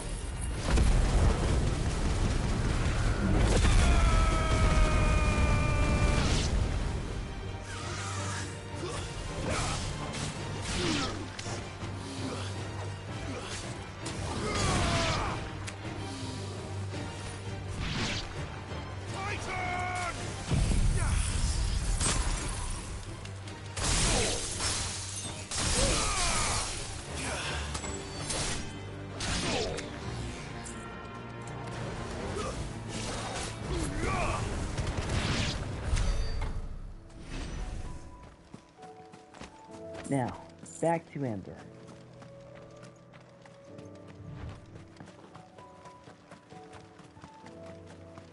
These are clean kills.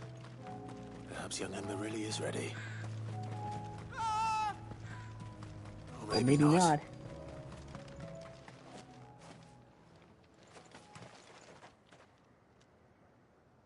Damn it.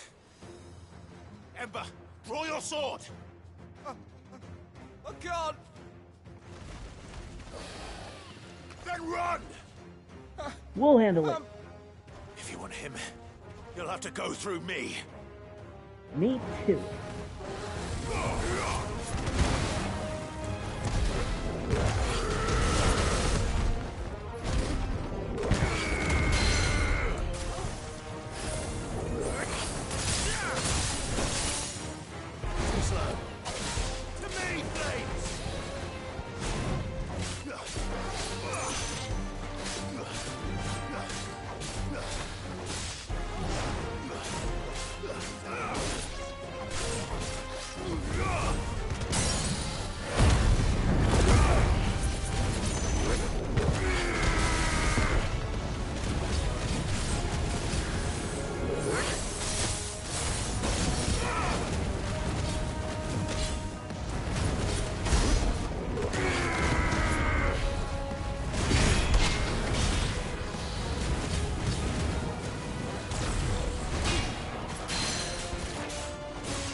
Ember, are you...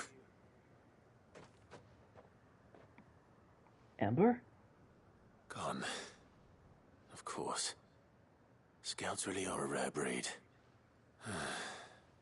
Back to Northreach it is then.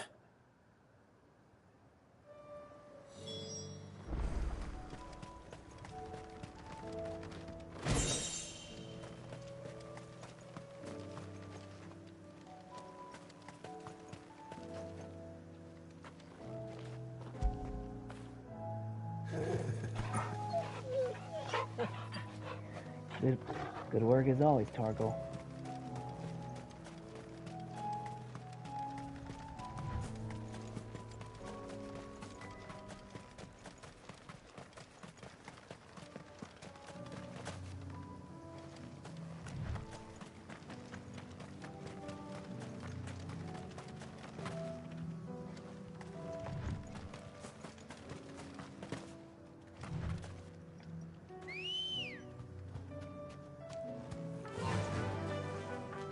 Alright. Let's ride, Ambrosia.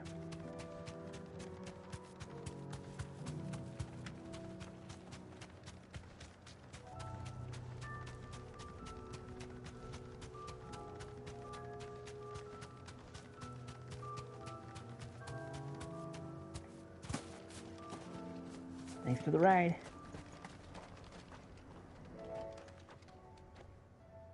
I didn't expect you back so soon. Where is Ember? How did he fare? I thought I'd find him with you. He must have fled. I followed him to Eastwatch, where I found him being set upon by a wild Avis. He was just standing there. Didn't even draw his sword. I had to step in and take care of things.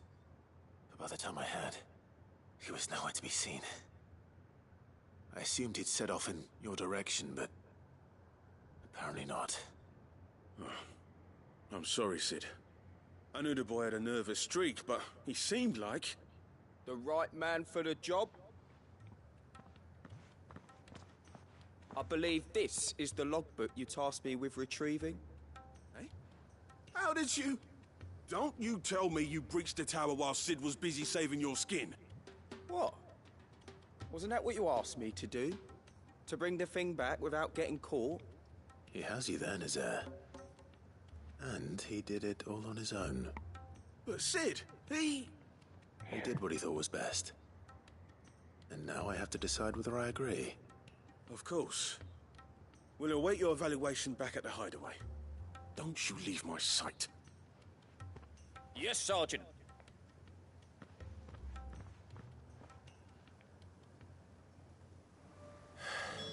This won't be an easy decision. No, it won't be. You should have seen him. The thing didn't stand a chance. Yeah, neither did you, I hear.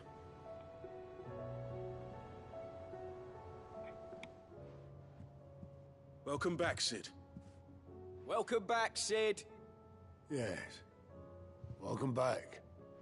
Trip wasn't too much of a pain in the arse, I hope. Truth be told, it was me who suggested roping you in to help with the trial. But from what I hear, things didn't go quite as planned. No, they most certainly did not. Nope.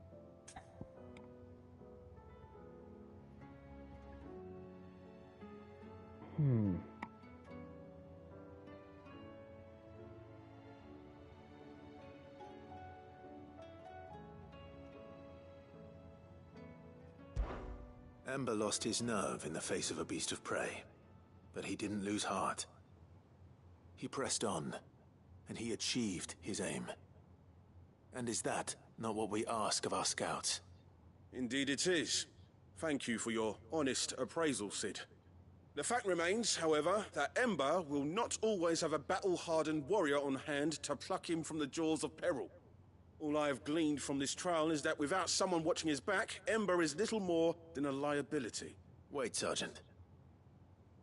Ember still has much to learn, it's true. And this time he was found wanting. But I'd say he's due a second chance, nonetheless. After all, he did do as you asked.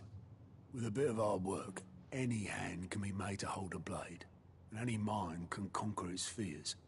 But a scout's nose is different. You've either got one, or you ain't. And by sniffing out that log, young Ember here has shown he has a conch and a half. Wouldn't do to waste it now, would it? Fine. One more chance. I'll do whatever you ask. I'll spend my days and nights in the pit if I have to. I'll show you. Just you wait. Daft as a brush, there, one. But his heart's in the right place. Just like someone else we know.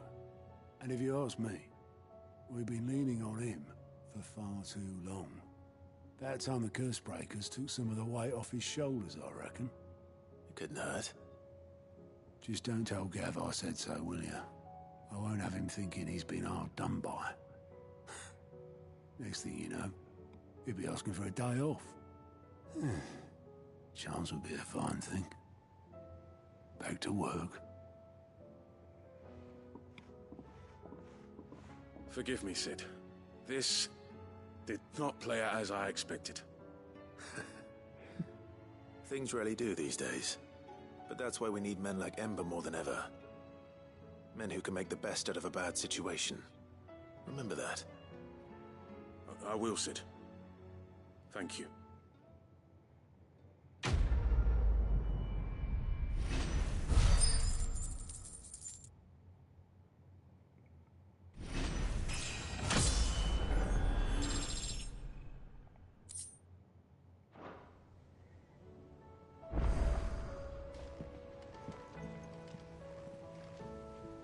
Now, who's next?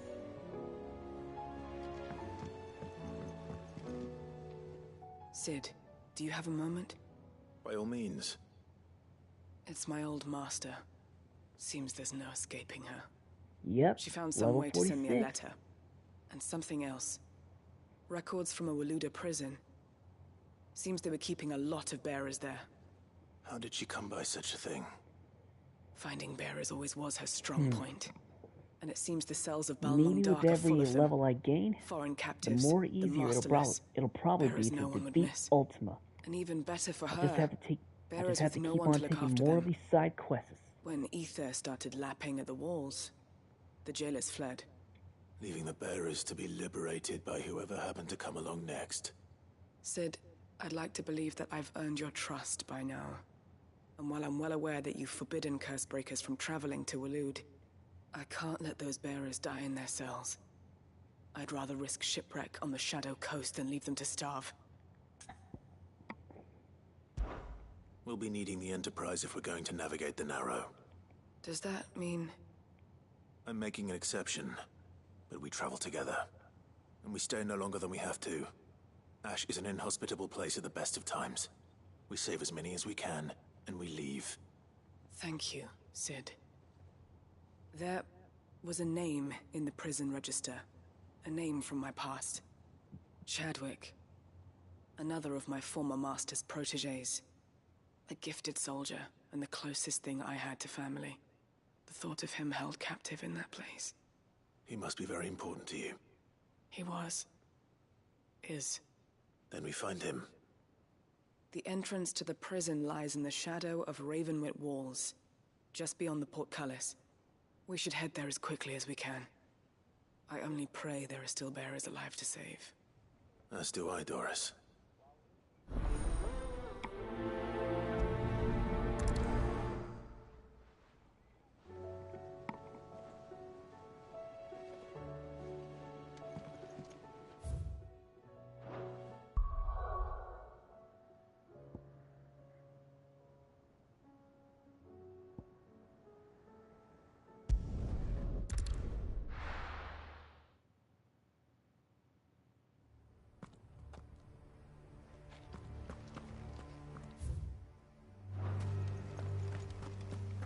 Doris is waiting for me near Balmung Dark.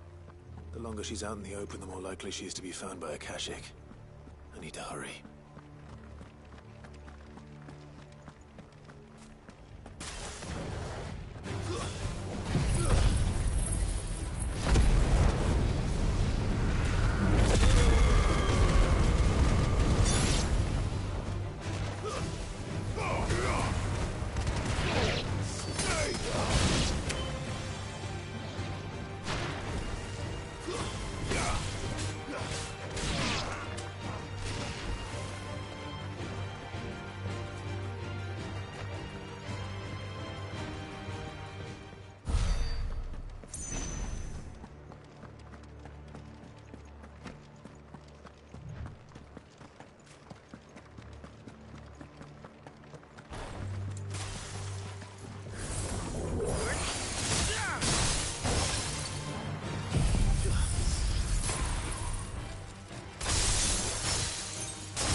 guards, I take it?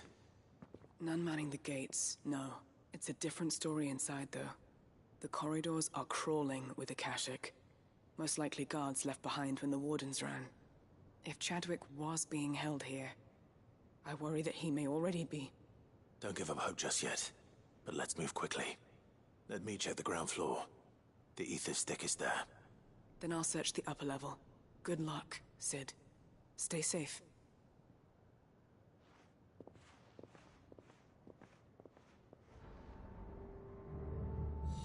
Just how bad are the floods inside the walls?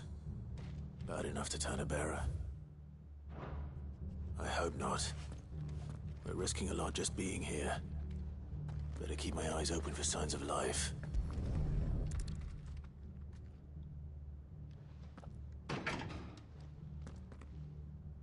Locked up tight.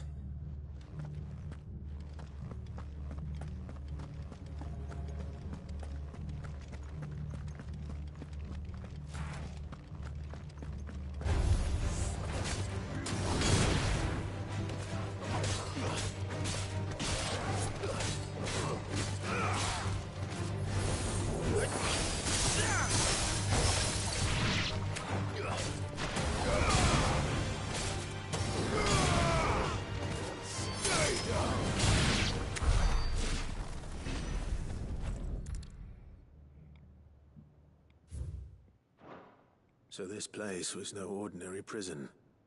And I doubt they'll have taken the creature with them when they fled.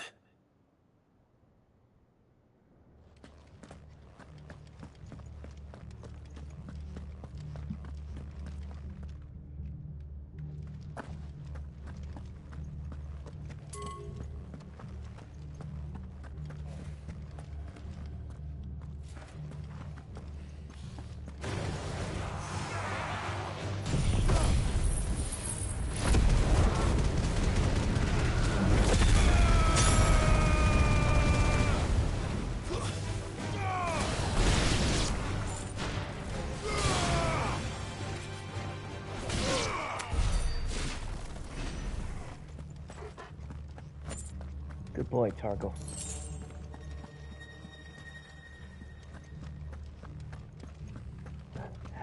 Miss another.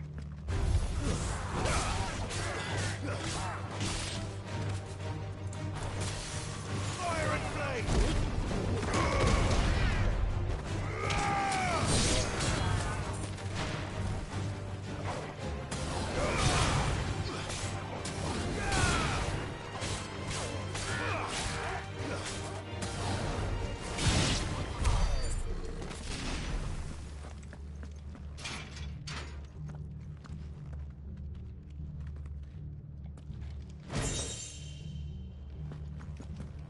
Didn't find what we're looking for, but at least that's something.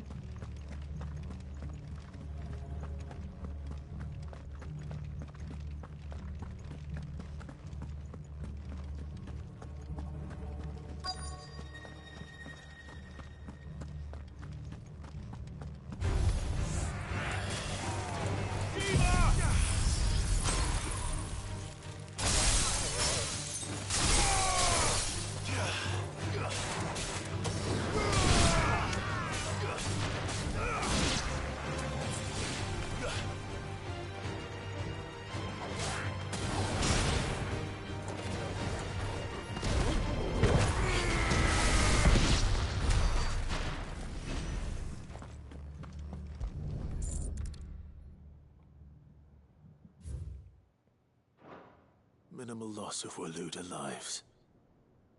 And what happens when they run out of bearers? Even the Imperials take better care of their branded than that.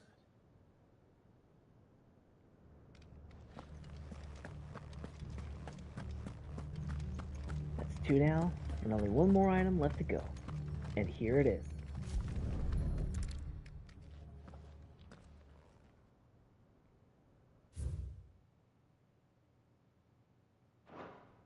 They were feeding bearers to it. This is even worse than I'd feared. Nothing but Akashic down here. Hopefully things are looking better upstairs. I should go and see how Doris is getting on.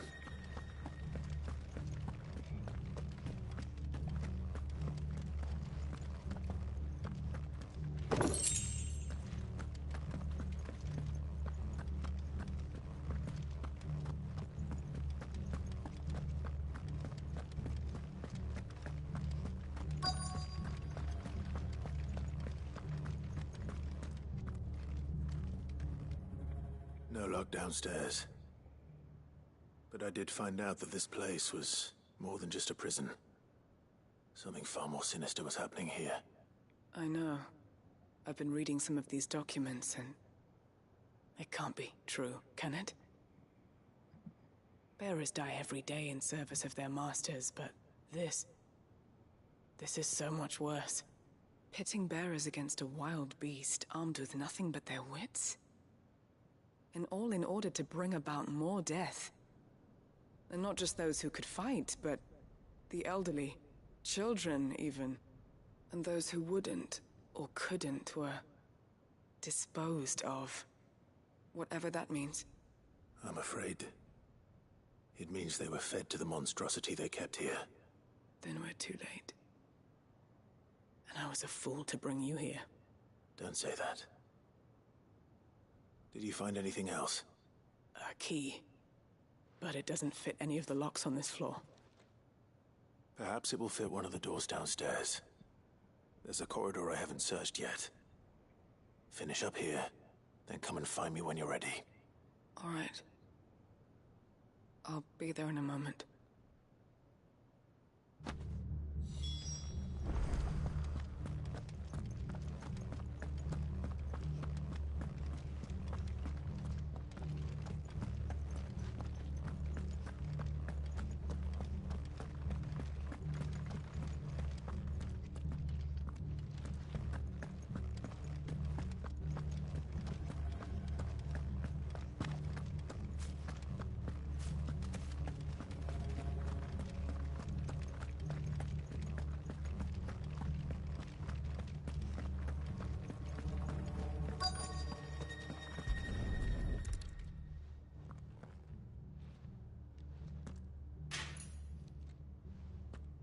Let's see what we can find down here.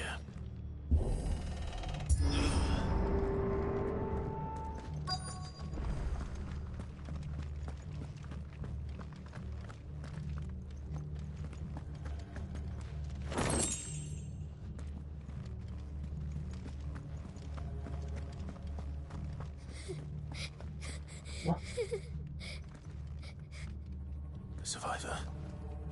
And she sounds close. There!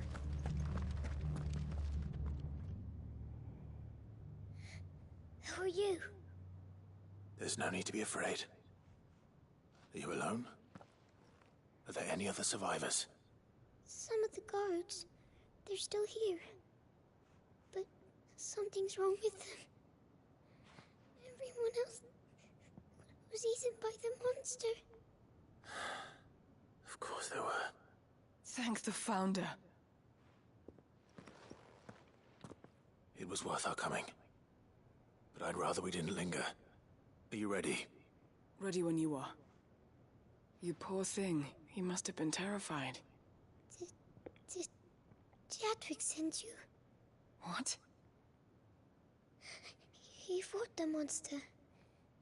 Distracted it so I could run away. He must have sent you. He promised to free the others too. Where is he? He opened your cell, didn't he? He wouldn't be here otherwise. Chadwick. Whoa. Was that? Monster's back! Chadwick, help! We have to get out of here. Doris, keep the girl safe. All right. You put that bearer-eating bastard in the ground. We will. We have to run. It's out there waiting for me. I can't let it live. Not if it's got a taste for bearers.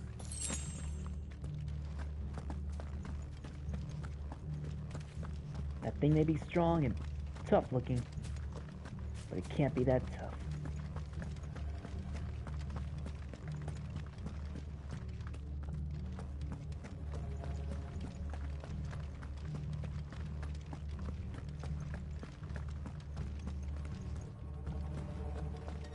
How I get in?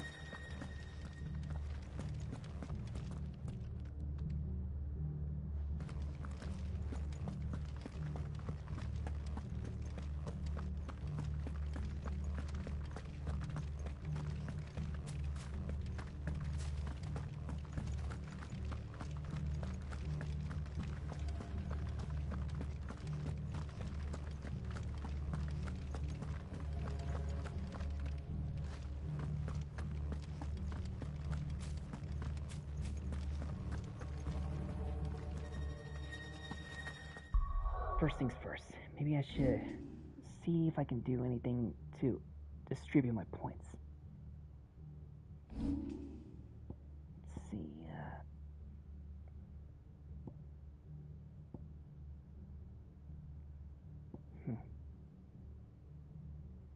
That looks pretty good, but I only have 778.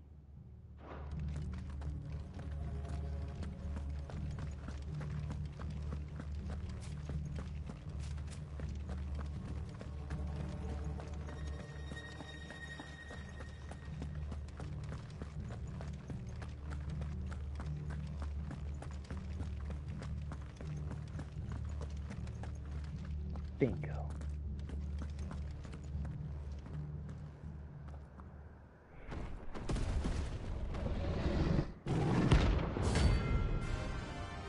Rank A. This is not gonna be easy, but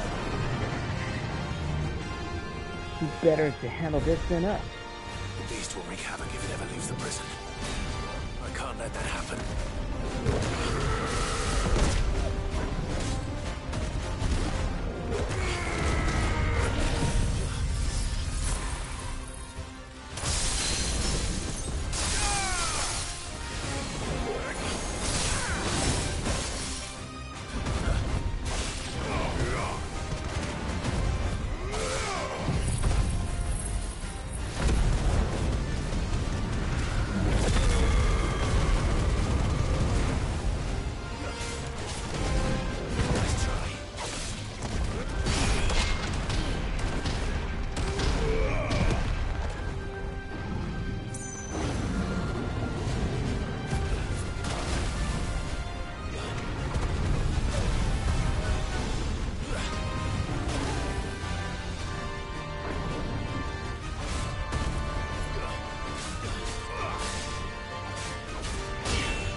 Now it's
That was for all the brands that you have eaten. Finally. Sid, are you hurt? I'm fine. I think.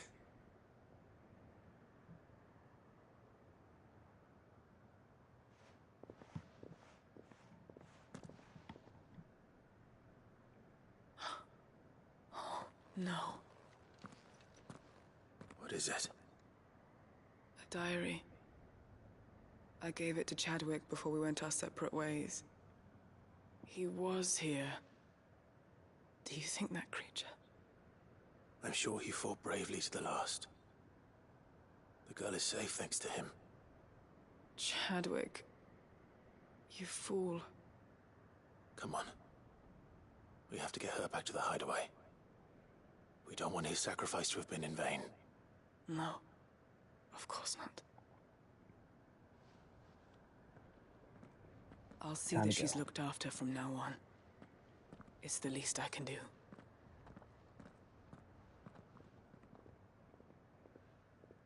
We're lucky to have come here, or else she would have been next.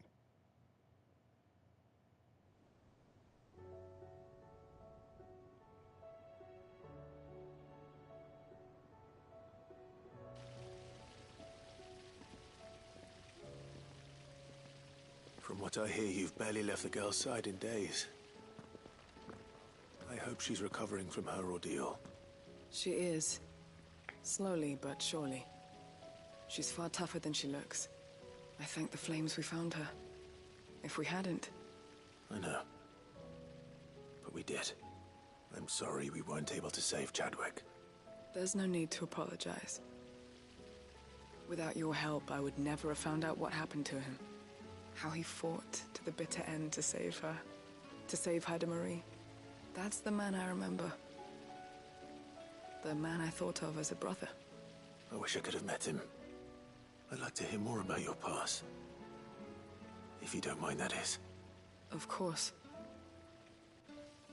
You already met my former master. She trained Chadwick and I to do two things. Kill and obey. We were supposed to be sold to the highest bidder when the time came.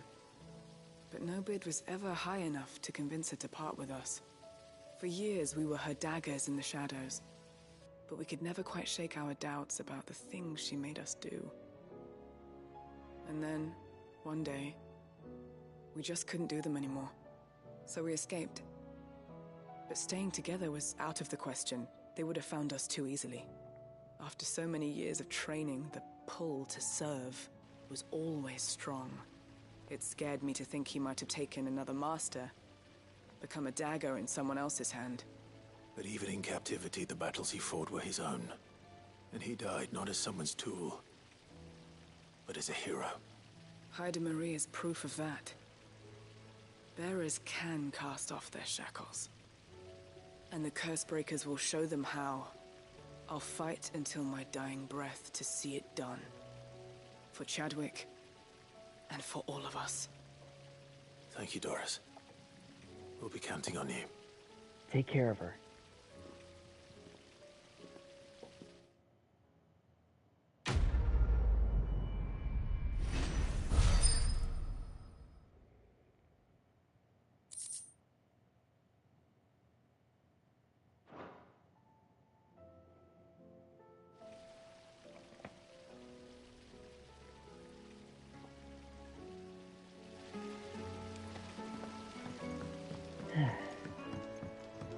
These side quests are a little exhausting, but they are worth it if it means that it can help us get stronger.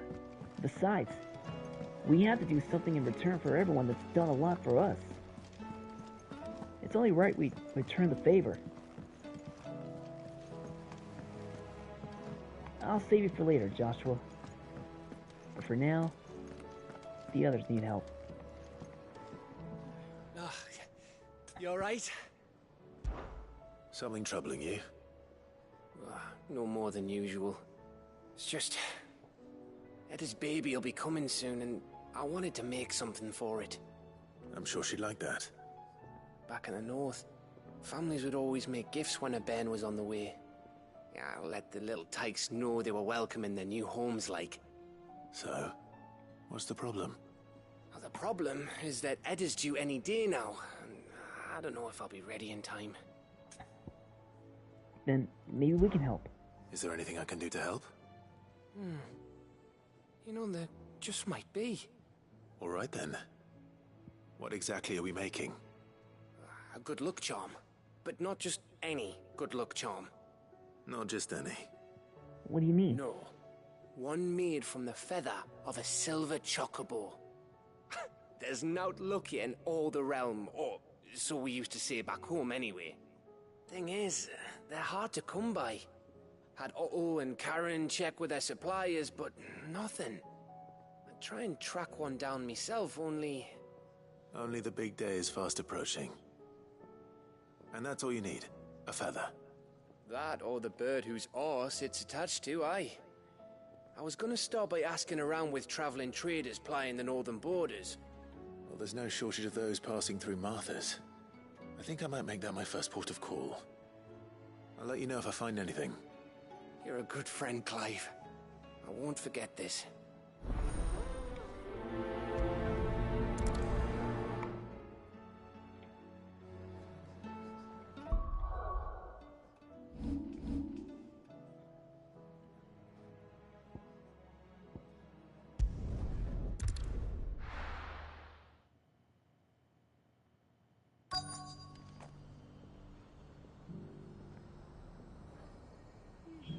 Let's hope one of the merchants here has what Gav needs.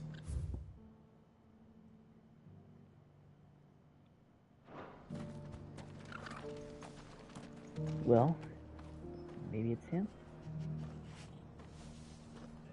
Excuse me. I'm looking for something. Oh, well, then I'm your man. A silver chocobo feather. Oh, or maybe not.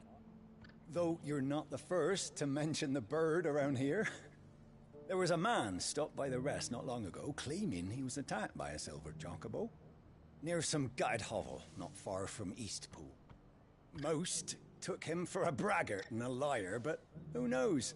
Perhaps there was some truth to his tale. We'll see. Thank you.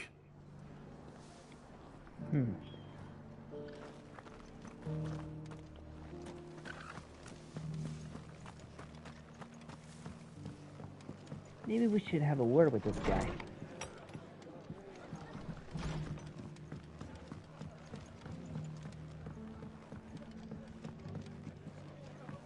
Did you hear they're rebuilding Rosalith?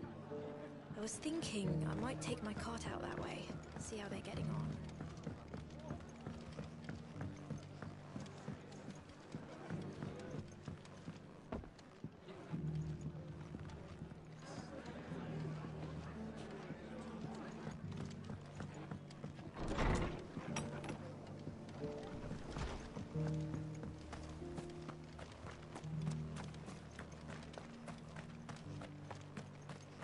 Doesn't still hurt, does it? Oh, 1,000 Akashic jars couldn't hurt me.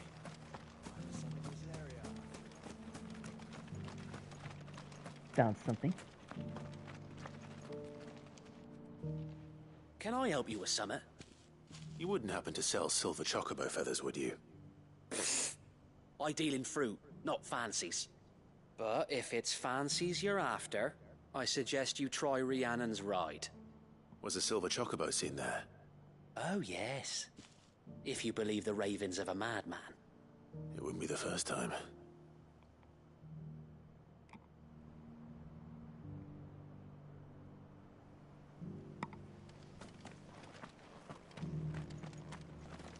Gotta be someone else here we could talk to.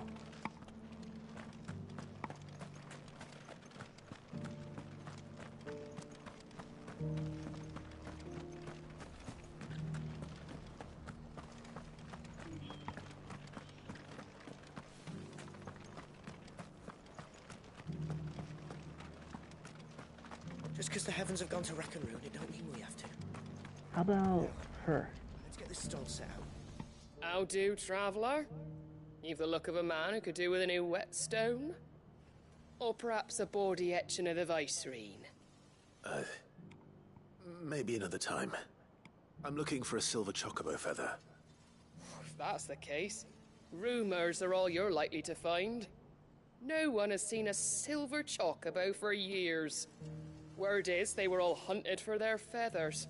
Some northern nonsense about bringing good luck. Didn't bring them much, nor their bows. If any are still out there, I reckon they'll be doing their damnedest not to be discovered. You're probably right. Thank you anyway. Got it. A silver chocobo sighted in the hills near Rhiannon's Ride. It sounds almost too good to be true. But since I'm already here... Yeah. We might as well check it out. I'd build a barricade so sturdy, even abandoned.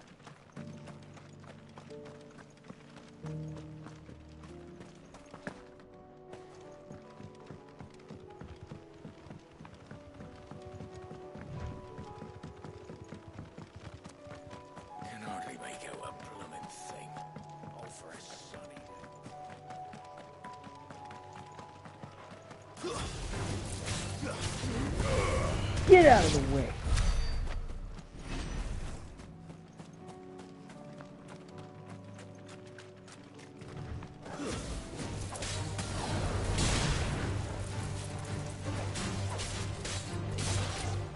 Titan!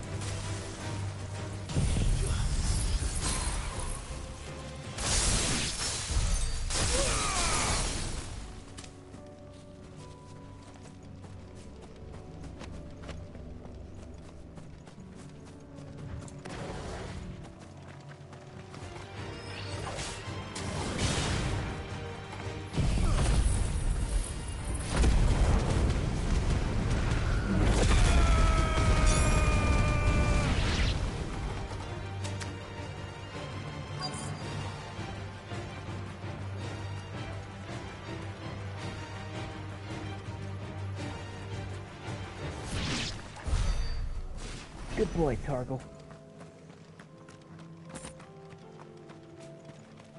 Tracks. They're not left by bandits for a change.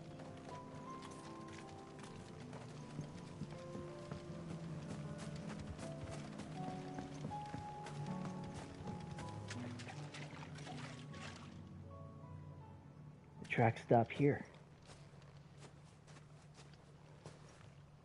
More tracks. And these look fresh. The Chocobo was here. And recently. Perhaps it still is. Then let's go find out.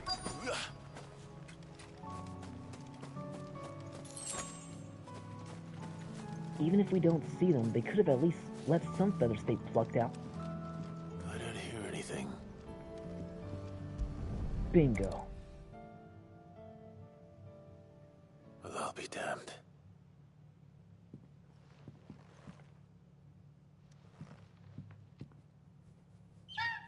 Huh?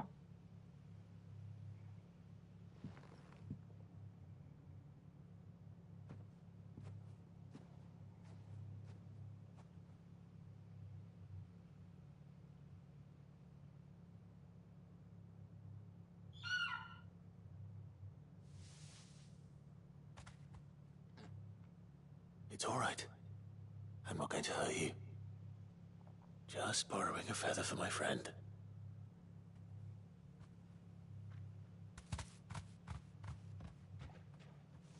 Thank you.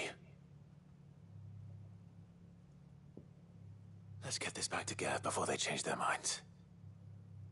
Yeah. Gav is gonna be in for a big surprise.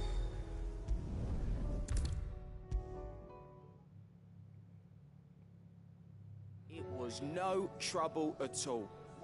Still. Clive, you're back. How'd you get on? Any luck? Any luck, you say?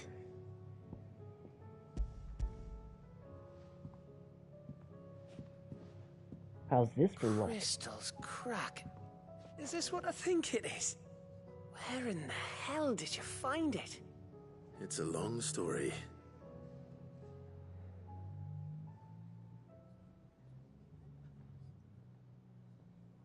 Right there on the road to Eastpool.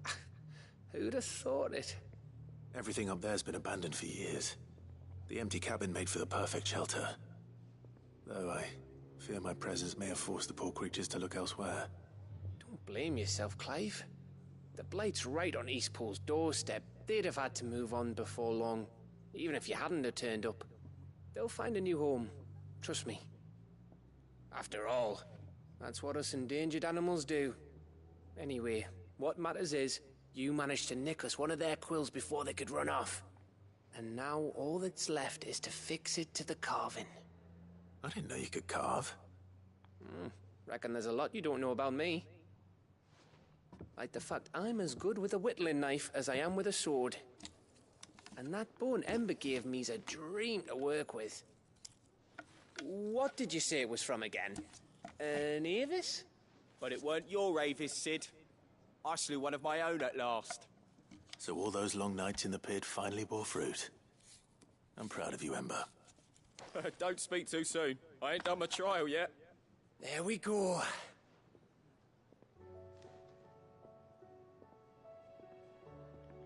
What do you think? I think if you ever hang up your scouting cap, you'll be able to make an honest living. Oh, will I? I should go and see if Ed is awake. Give it my best. You can give it to yourself. Come on.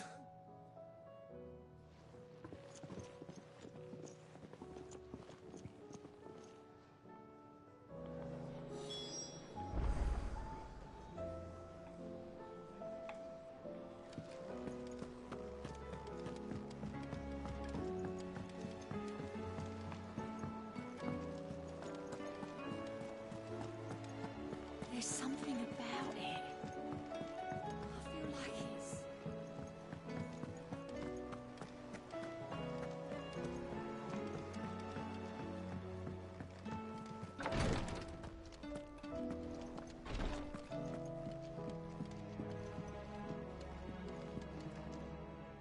Ah, me lords. How are you feeling? Well, thank you. Is something wrong? Wrong? No, nothing like that. What it is... Go on, please.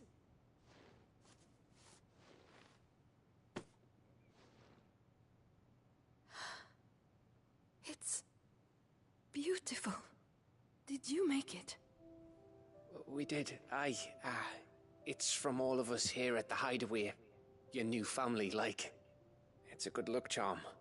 We may come up north when a band's on the way. I mean a baby. To let him know that they're part of the family too. Oh, I hope you like it. I don't know what to say. I thank you, me lords, for everything. If there's anything you need, just let us know. I will. Clive, fancy a swift off? I'm thirsty. I could be convinced.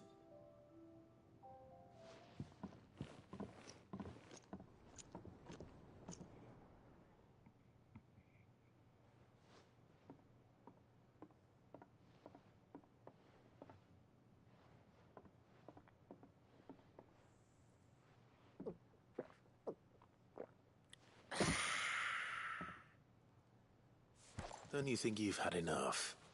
No, we're celebrating. I'm gonna be a father. I think Edda might have something to say about that. You know what I mean. Bit of light in these dark times.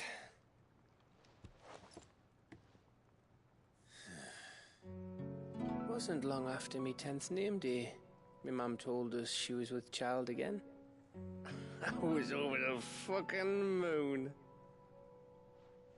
I was looking forward to having a little one to lord it over, what with me being the runt of the litter. Thought I'd finally have a chance to prove to the world that I could be a big brother. Imperials came the day she went into labour. Had myself a baby sister. And then I didn't. Me whole family gone in a blink, while I hid in the cellar like the spineless little arsehole I was. Great brother I turned out to be.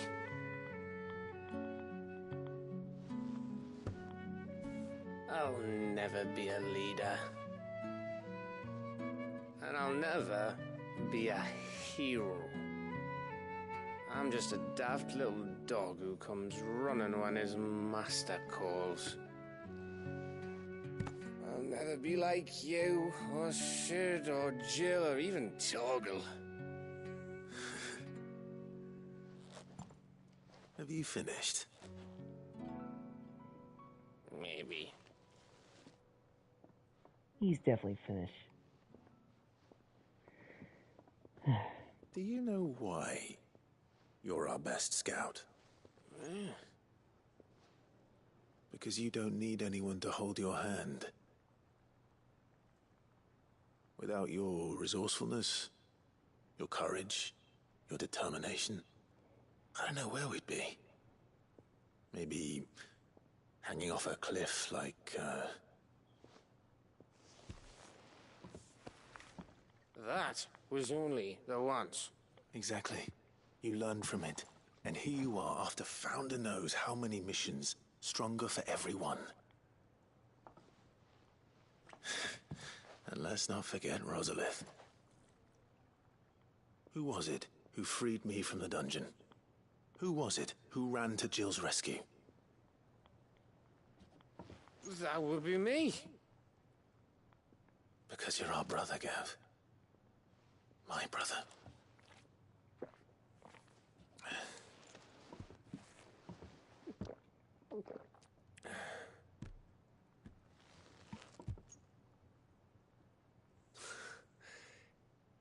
Your brother.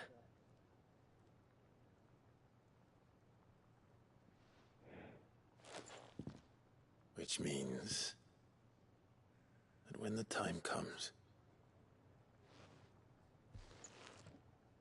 I get your room. And your sword.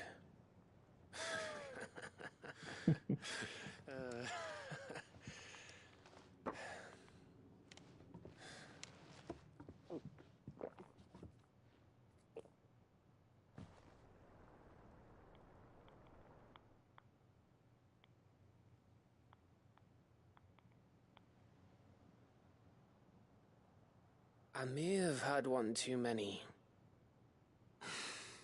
you may have had 10 too many. I said I was thirsty. Better get back to work anyway. After I walk this off. Clive? What is it? Thanks for, you know. I know.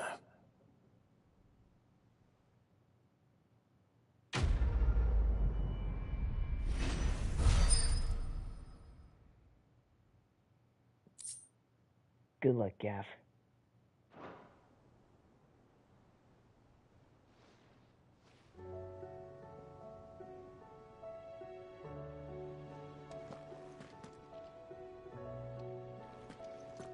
Do you think they'll come back? Of course they will. It's just a big crystal. Take care of the kid. How hard could it be? Make sure you're there for him, or for her. Always.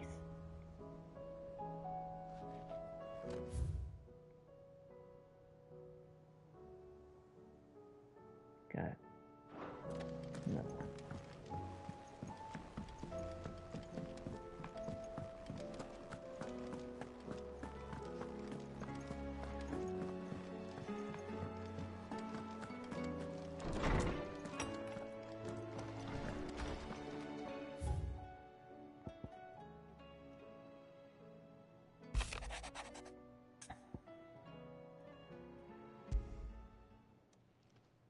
It's usually me making demands of Hippocrates. I wonder what this is about.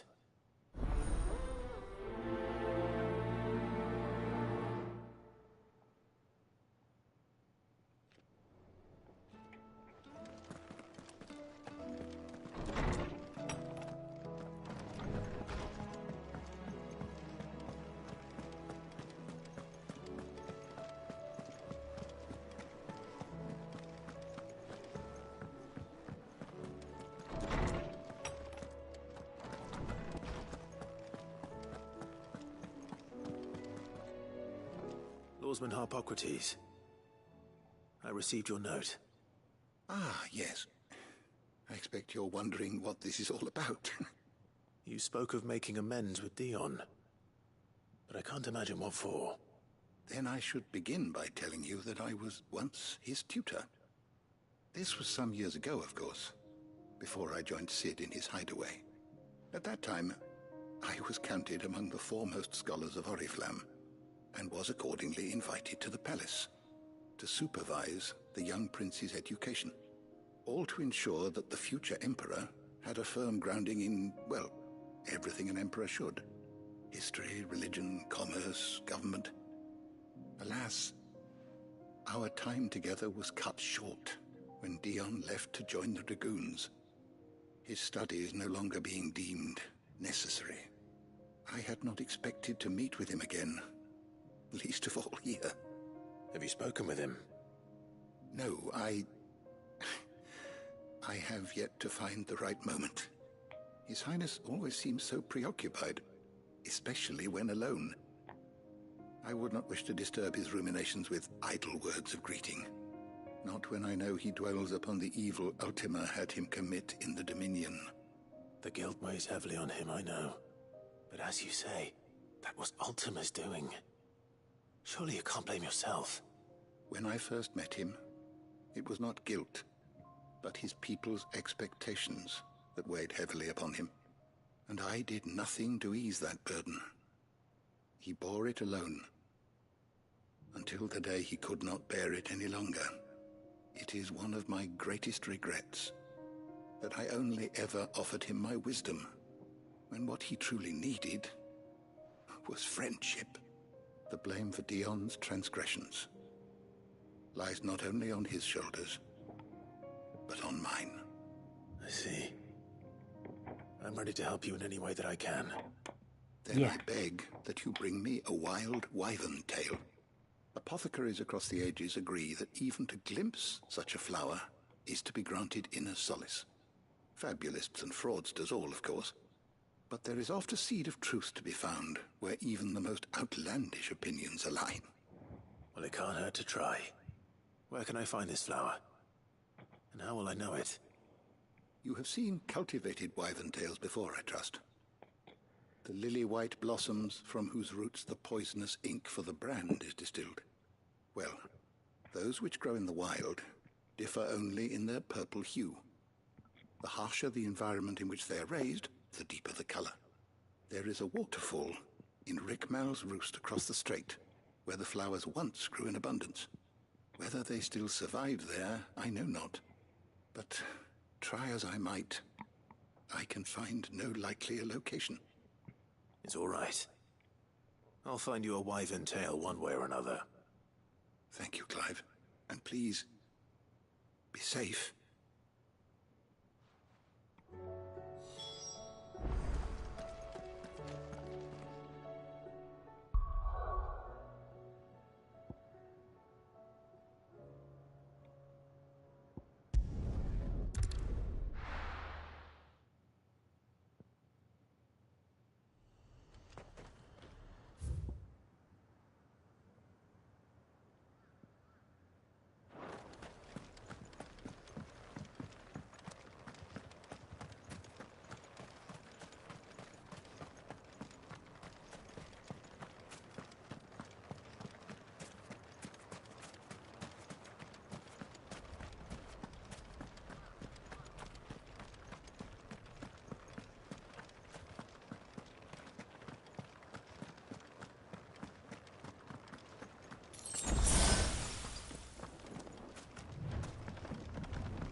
Seems this place has been flooded twice over.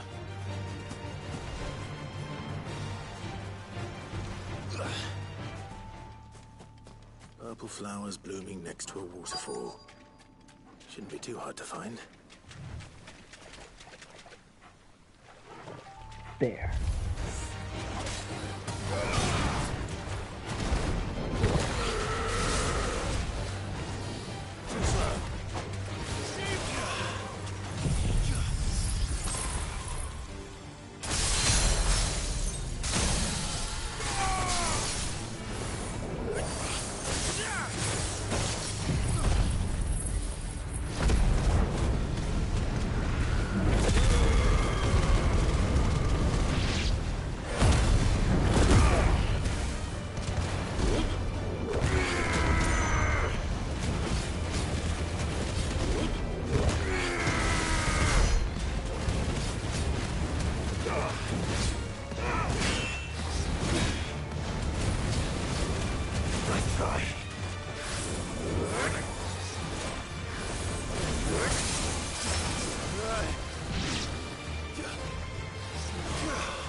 as well pick enough for a bunch, I suppose.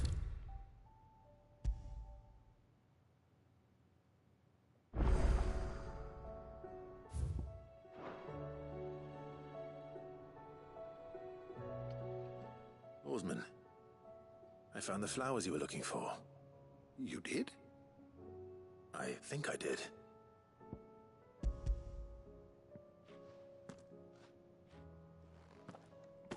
Are these it?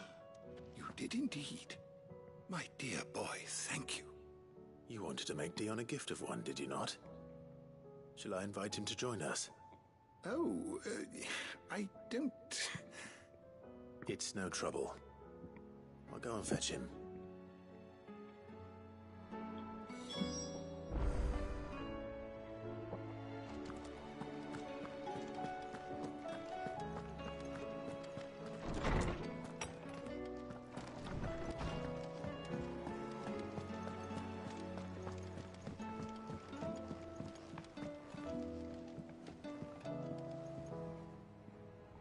Hey, Dion. Your Highness.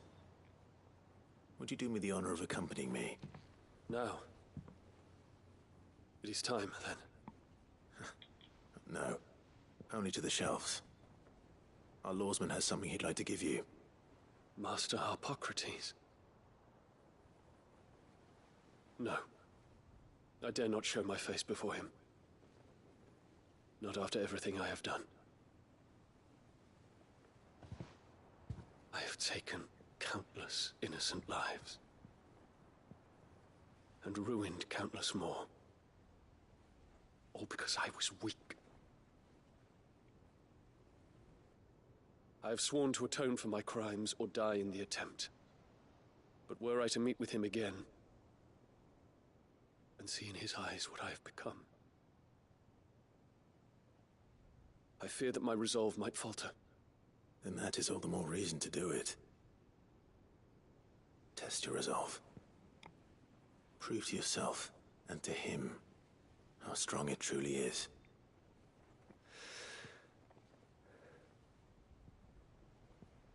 You are right. I must, at the very least, offer him my gratitude. Very well, then. Take me to him. Follow me.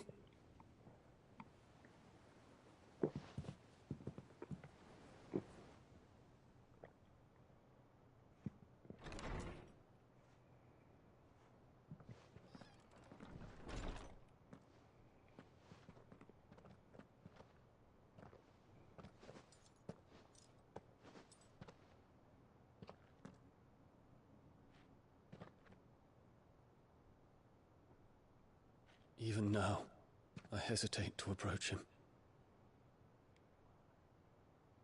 What must he think of me?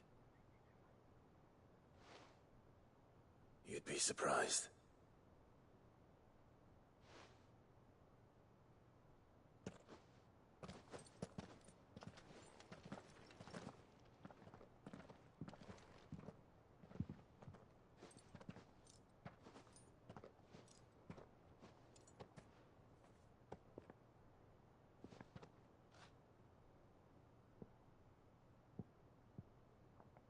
Master Harpocrates, pray, accept my apologies for leaving your tutelage before my studies were complete. Your lessons opened my mind to a world quite unlike the one I had imagined from within the gilded confines of the palace. And I shall be forever grateful for the efforts you made to enlighten me. Lift up your head, Your Highness. The deeds of youth require no apology.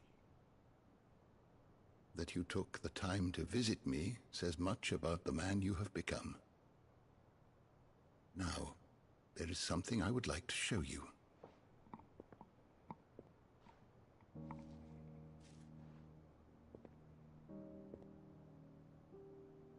Is that a wyvern tail?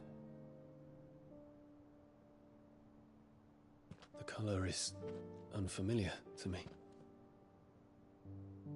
Because it is unique to those found in the wild.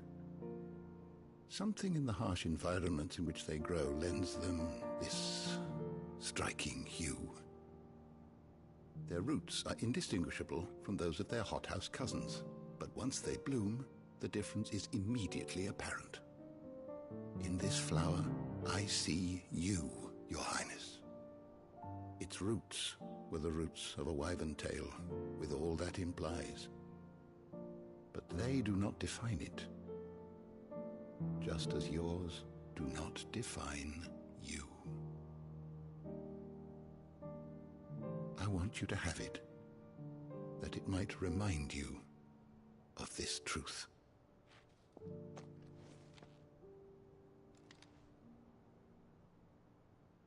Master Harpocrates, I would ask of you a service. Keep your gift until I have fulfilled my duty to the realm, for only then shall I be deserving of it.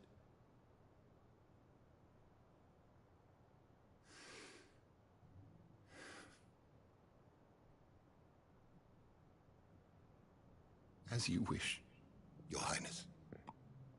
I shall await your return.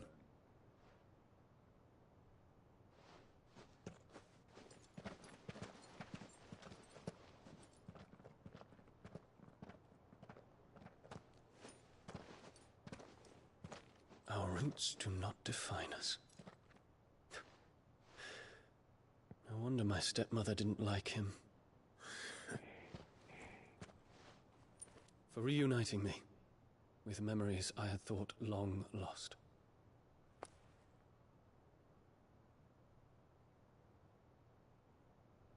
I shall not forget this.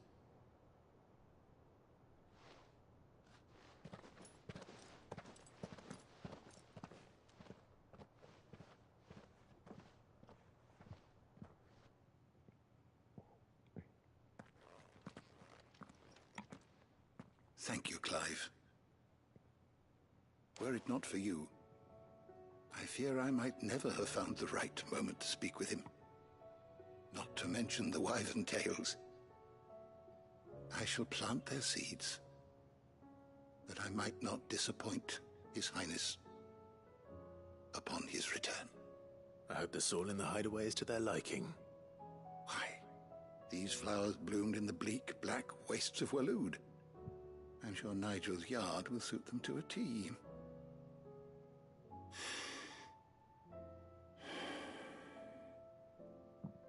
When it comes to expressing one's gratitude, I find that words are seldom sufficient. Here. What's this? A stolas quill. Or more precisely, my stolas quill. 'Tis said that an owl's feathers are steeped in the wishes it hears over its long lifetime. All those words just waiting to pour out onto the page. So consider this my wish for you. That one day you may put down your sword and pick up that pen. Well, when that day comes, I'll certainly have a lot to write about. Thank you, Harpocrates. It shall have pride of place in my chamber.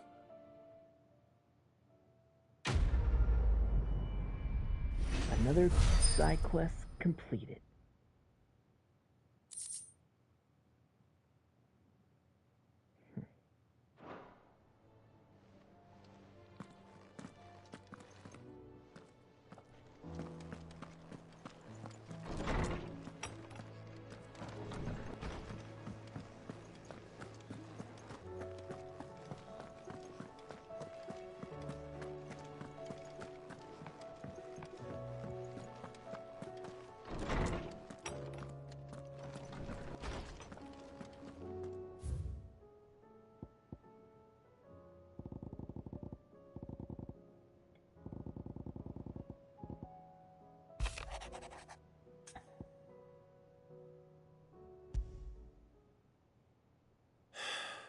What is it this time, Torgal?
tell us about his adventures in Ash?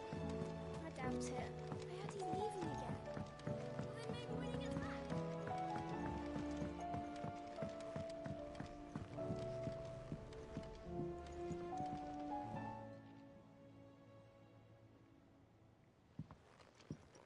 Pining for something, boy? What is it? What do you see out there?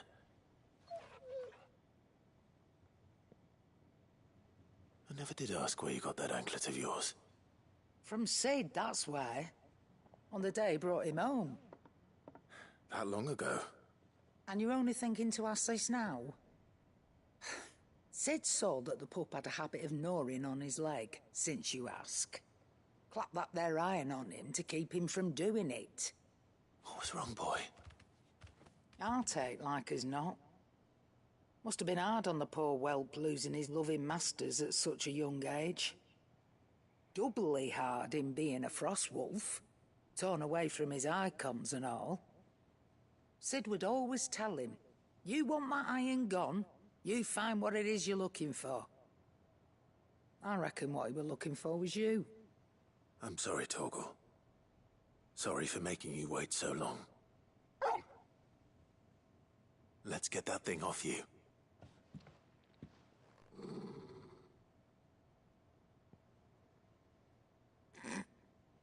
Doesn't sound like he wants it off.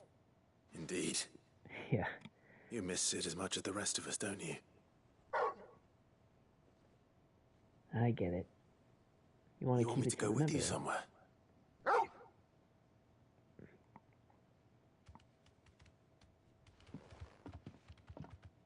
Quick, aren't you? Glad you've been paying attention. Not nearly as much as you have, Lady Karen. Aye, good thing and all. It's not like Gav would have kept him in nuts and rubbed his belly these past 10 summers. Your kindness is appreciated. You've been a good friend to him. Only because he doesn't talk back like the rest of you. Go on now.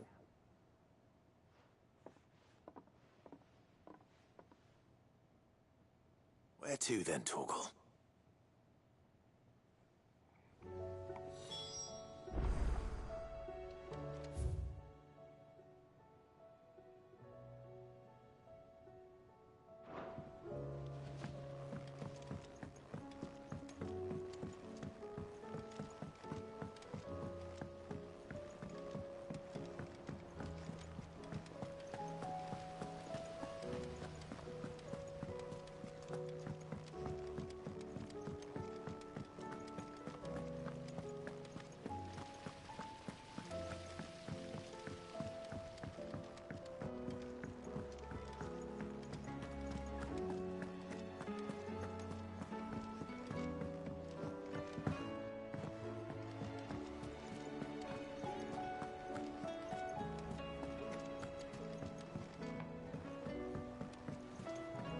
There he is. All right, Torgal. Where are you taking me? I'm going to need a little bit more than that, boy. Do you have a better hint for me? Unless... you've already given me one. Back on the rear deck, you were looking west. Toward Rosaria.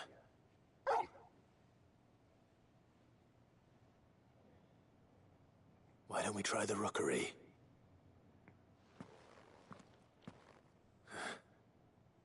I haven't been to the island in almost 20 years. To Port Isolde, then. Fingers crossed the old mooring is still there.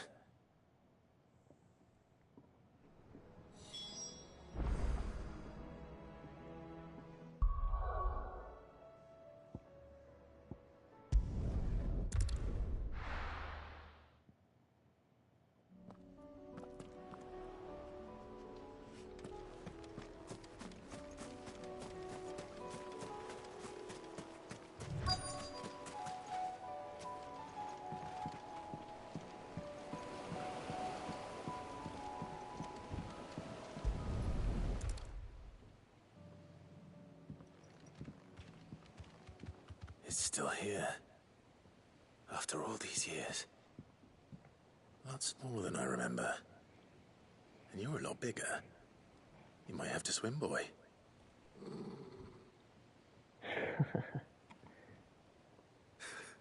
I wasn't being serious.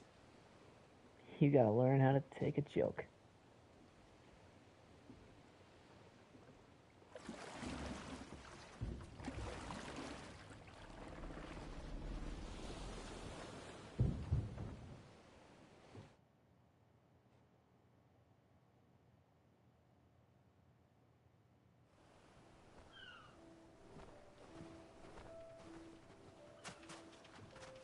This place hasn't changed at all. The rookery's right through those trees. Come on. Race you there? I bet I could still beat you.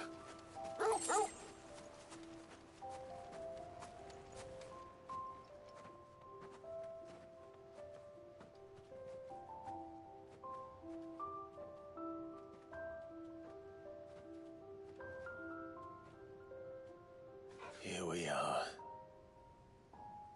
This was our hideaway. Wasn't it, Torgal?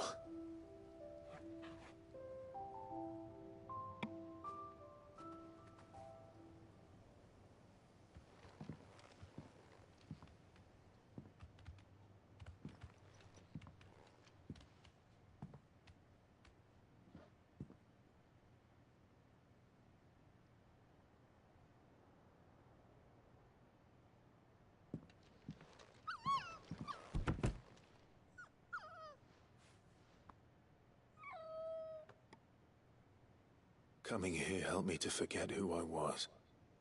Or wasn't. Prince, shield. Son his mother could love. Had I been any one of those things? Perhaps.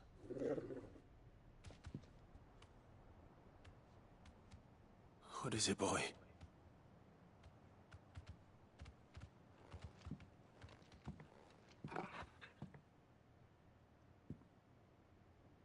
This is all from the castle.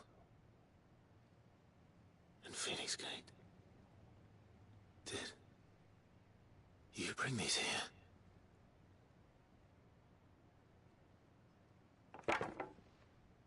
My sparring sword.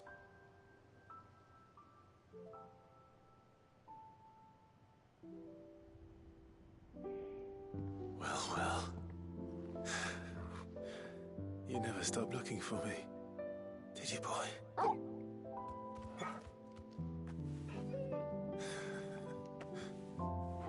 Thank you, Torgal. For never giving up. For never forgetting.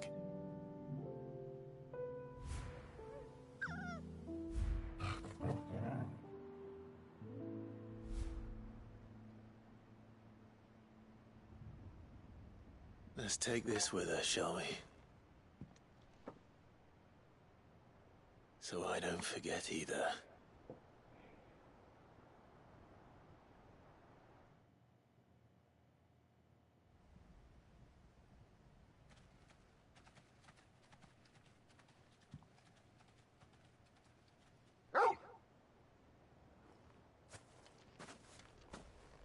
That's not the way back to the boat, Torgal.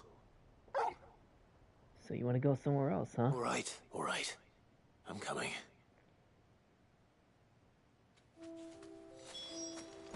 I think I know where we're going.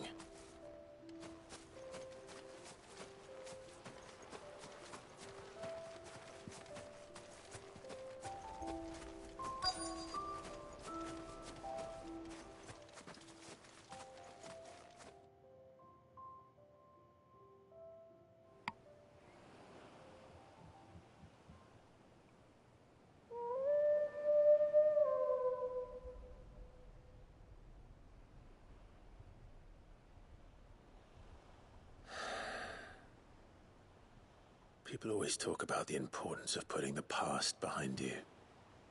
But without it, we wouldn't be who we are today. And we certainly couldn't steer our way to a better tomorrow. Come on, Torgal. Let's go home.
Clive, my boy! Rutherford informs me that we owe you our thanks. Hadn't intended for you to get involved, but such are the times we live in, huh? I would have done the same for anyone else. You're far too modest, Clive. You'd make a terrible nobleman. But tell me, is the realm truly in as dire a state as Rutherford suggests? From what little I saw, you were right to be worried. I suppose I should have expected the worst. But I was rather hoping the great and good of the realm might have things a little more under control. Alas, it seems that firm leadership is in short supply these days, and without it, the people are bound to lose their way. We must move quickly. But where do we start? True, the challenges that face us are many. But in my estimation, there are two key areas to be addressed before any other. The realm's armies and her larders. As you've seen firsthand, it's every man and woman for themselves out there. Certain cities have banded together to try and maintain some semblance of order, yes, but such cases are few and far between. And yet, the only remedy for the chaos that faces us is unity. A unity that transcends even the borders laid down by our ancestors. In short, if Storm does not stand together, she will fall apart. But how would one even begin to unite the realm? The armies, my boy. As I told you already, we begin by restoring order among the ranks of those sworn to maintain it. Sadly, I doubt I could convince even the lowliest gaggle of privates to dig a latrine together. But I do know someone the High Commanders have been known to listen to on occasion. Field Marshal Eugen Havel. I thought he was retired. He was, until an Akashic army tore through Randalar and killed most of the rank and file. There is no man alive more capable. Literally. And as luck would have it, I've already spoken with him on the matter. Of course you have. And he's agreed to help. On one condition. That he first speaks with you personally. Havel has always been a man of frustratingly rigid principle, and he has certain qualms about clasping arms with, well, with an outlaw. I extolled your many virtues as best I could, of course, but the old goat was adamant that he be allowed to appraise you in person. You don't mind, do you, my boy? Of course not. As long as chaos reigns, we will never build a better world. I'll do whatever it takes. And if the Field Marshal wishes to speak with me in person, then so be it. That's the spirit. I'll leave for Randalar at once. Would you send a Stolas? Of course. Rutherford is already in the Dalmekian capital. I'll have him tell Havel to expect you forthwith. Excellent. Thank you, Uncle. No. Thank you, Clive.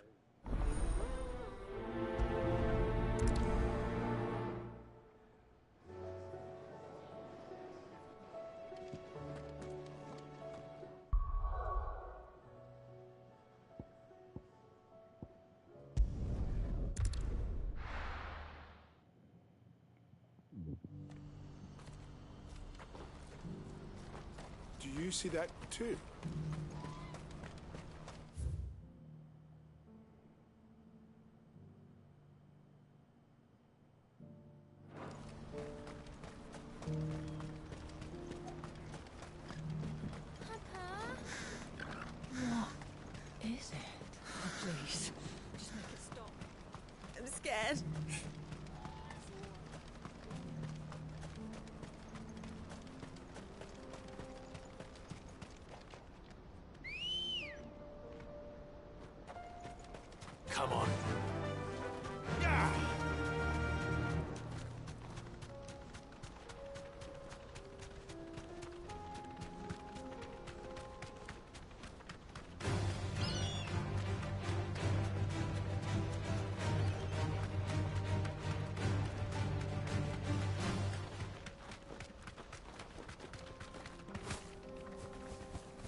be Rutherford, can it?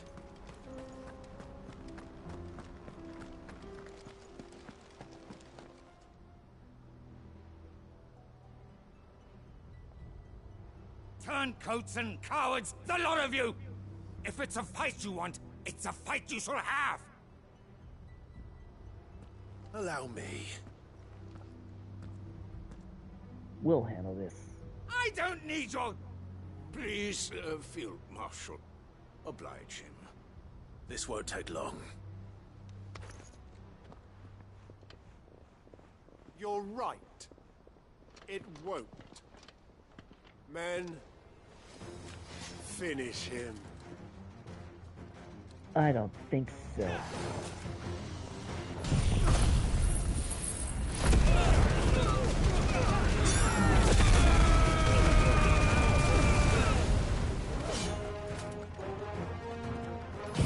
Want some more?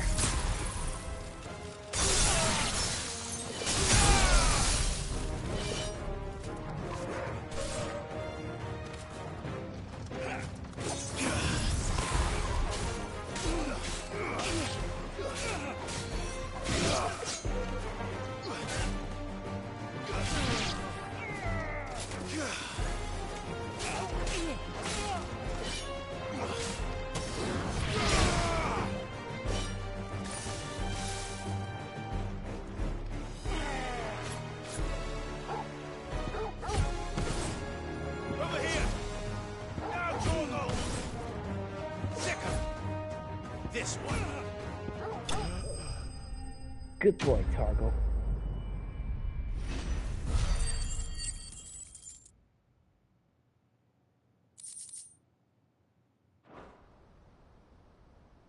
A little longer than I'd have liked.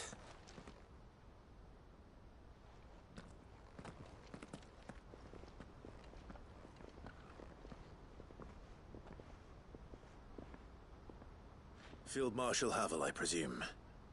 Are either of you injured? No, my lord.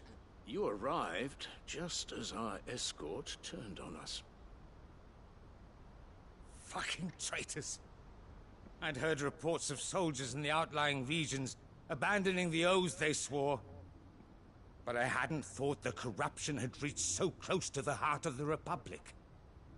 It's a fucking disgrace. Your interfering old bastard of an uncle tried to warn me, of course. My lord Marquis. Or is Sid the Outlaw more to your liking? Call me what you want. It doesn't change who I am, or the urgency of the message I bring. My uncle has a plan to right the realm, and he needs your help to see it through. Before I agree to anything, I'd have you answer one question. What do you stand to gain from all this? I won't deny that I might benefit from further chaos.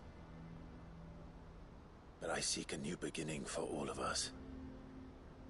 And while the choices I've made may not always have been the right ones, I know I made them for the right reasons. For so long, so many of us have been told how we could live, how we could die, when it should have been our decision all along. Now we have a chance to put things right. But in order to take it, we must stand together. Even if it be beside those with whom we don't see eye to eye.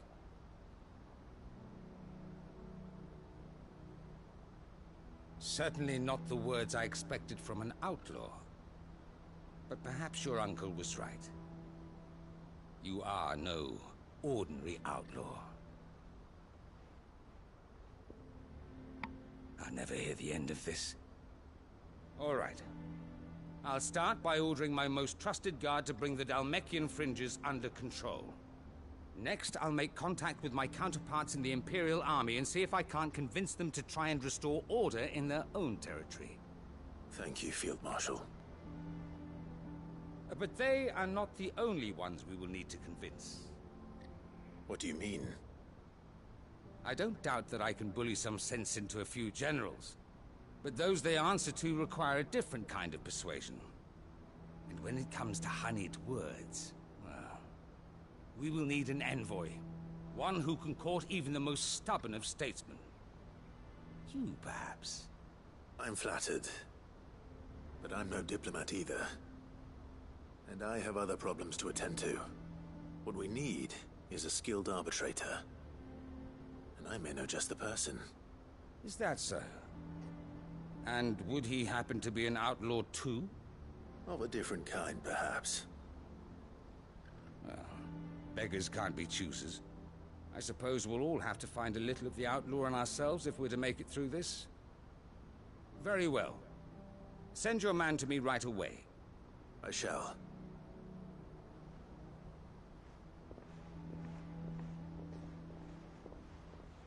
My Lord Marquis. Your Lord Uncle bade me escort the Field Marshal to his manor in Port Isolde. And I will see that my associate joins you there. Very good, my lord.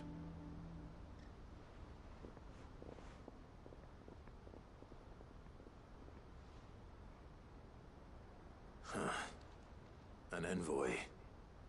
I'm not sure I'm the man to talk anyone round. I can barely convince my brother to take his medicine. No. This is a job for someone with experience. Someone like Quentin. I hope I can convince him at least.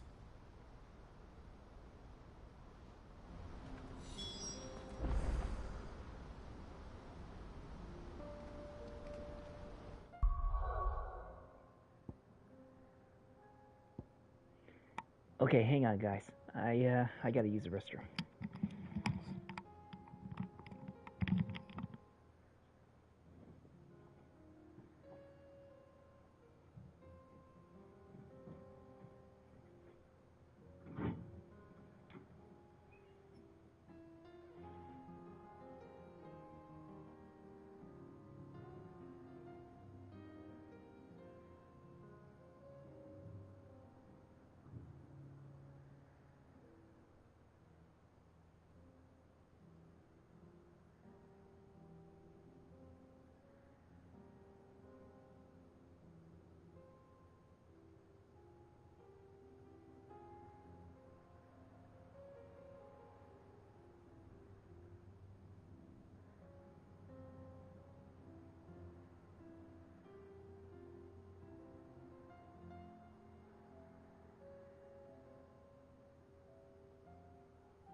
I'm back.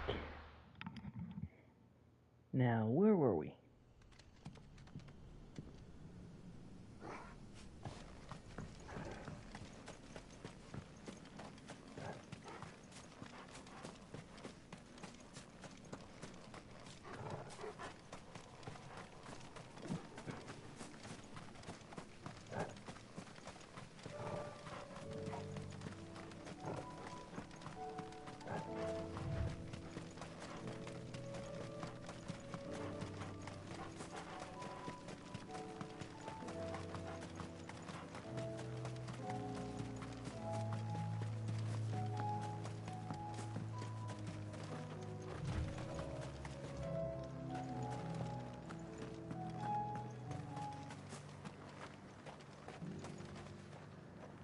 Quentin, I have a proposal for you.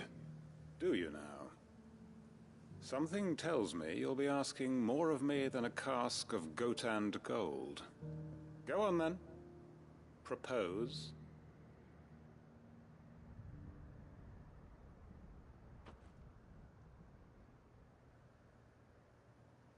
You'd have me convince the chiefs and chamberlains of the realm that they should simply swallow their pride and do the one thing that has proved impossible for thousands of years. Was there anything else? Perhaps I can fetch you a meat pie as well. I know it's a lot to ask, but I can think of none better suited to the role. And you'd have me give up what little I have left to do it. I told you, Clive. The people of Lostwing are my family, and I cannot abandon them. You'll have to find someone else. I'm sorry to hear that. So am I. And why might that be? What he's asking. How's it any different to what you've done so far? They want you to speak for those who can't speak for themselves. That's what you do best. If it's the vineyard you're worried about, we'll see that the grapes are picked and the tons filled. You know we will. It's not that. Then what is it? You said yourself we're family. Don't you trust us? You know that's not what I'm...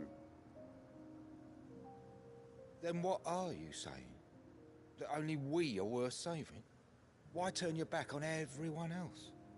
You convinced us we could build new lives for ourselves, and if you can do that, who's to say you couldn't convince the entire realm? A stirring argument. I fear that any rejoinder I make might fall somewhat flat by comparison. So you'll join us? Where do you need me? Field Marshal Havel will want to speak with you in person. He's currently in Port Isolde. I can arrange for a party of Cursebreakers to accompany you there.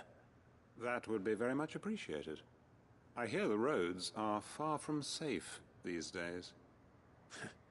Hopefully not for long.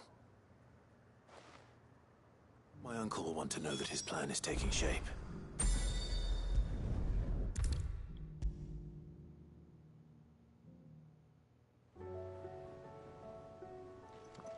Uncle, I bring good news.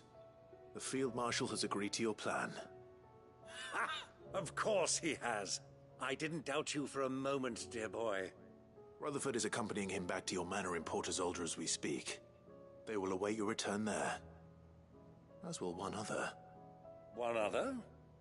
Who, exactly? Lord Havel was concerned that even if he could get the realm's armies to agree to an accord, he might not be as successful in convincing those with political power. He asked if I might have a solution, and I suggested a certain Imperial Lord Magistrate turned Liberator. One of your co-conspirators? Master Quentin would probably call me one of his, but yes.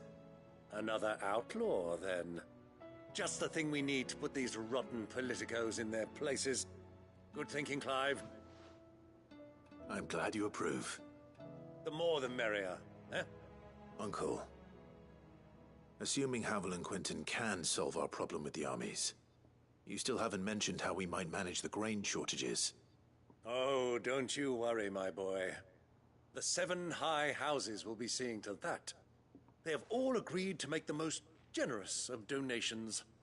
Oh, of course, it did take a little persuasion, but luckily I had some unexpected help. From who? Why, you, my boy.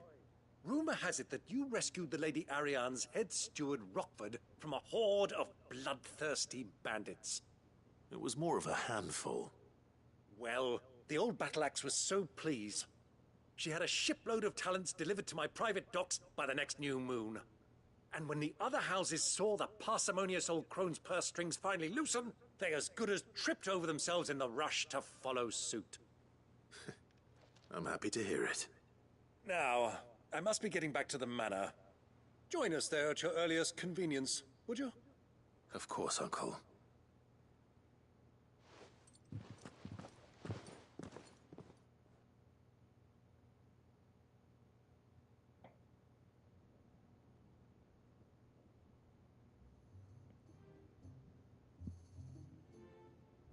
And how, pray tell, will we get that grain to the capital if the roads are still overrun with Akashic? You'll find another bloody road. I only have so many men, and I'm not about to send them headlong into an ether flood. That is, unless you'd have them turn as well. Well, they'd certainly eat less. Says the man with a belly bigger than a band of curls. My soldiers actually need their rations. Without any food to keep them going, they'll be dead even before you've sent them on your fool's errand. If I may, gentlemen, perhaps I might suggest an alternative approach. Though supply routes are indeed disrupted, there is no shortage of ships. Indeed, they bob away in every bay from here to Randalar, awaiting a safe haven. Allow them to make port and fill their bellies full of grain. And once those who crowd the cities are fed, ferry the displaced back to the countryside to work the fallow fields. But I'm sure that you wish to continue your discussion. Forgive the interruption. Two such firm friends as yourselves need no help from the likes of me. Rutherford spoke fondly of the great bond between you. Us? Friends? I can't stand the man! Clive, I'm beginning to question the quality of the company you keep. And what kind of company were you expecting him to keep? The man's a criminal! Criminal? How dare you? You are not fit to breathe the same air as this fine, upstanding young gentleman. Upstanding? He calls himself Sid the bloody outlaw! Once more onto the breach.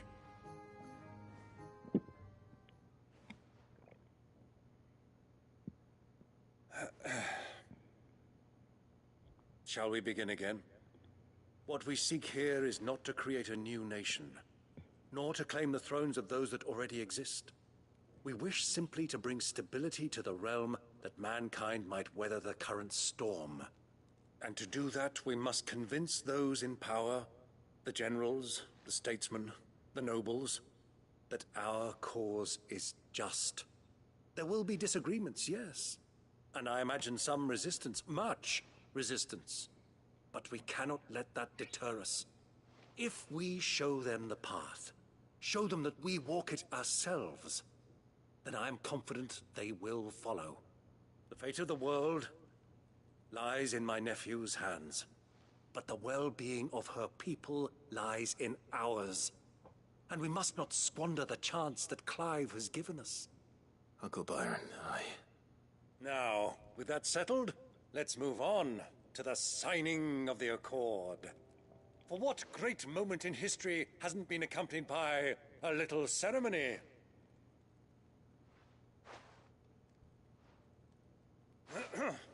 Citizens of Valisthea, I present to you the Tri-Unity. Rutherford, Mike Will.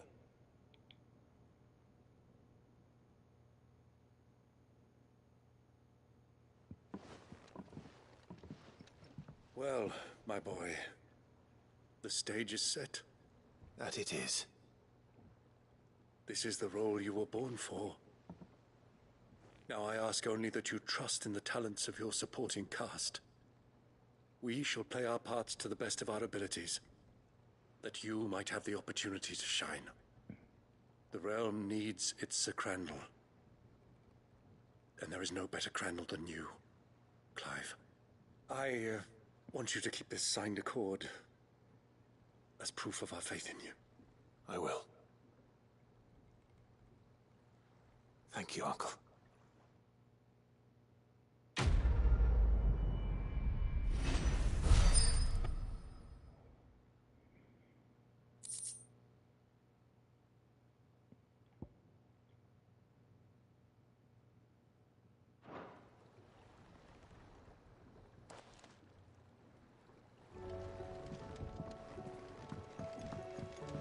What do you think that thing is? And how the hell is Sid gonna deal with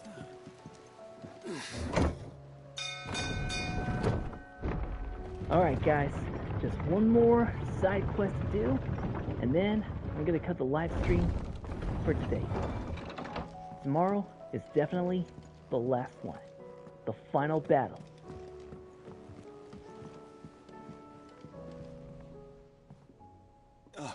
Clive. Joshua, what's wrong?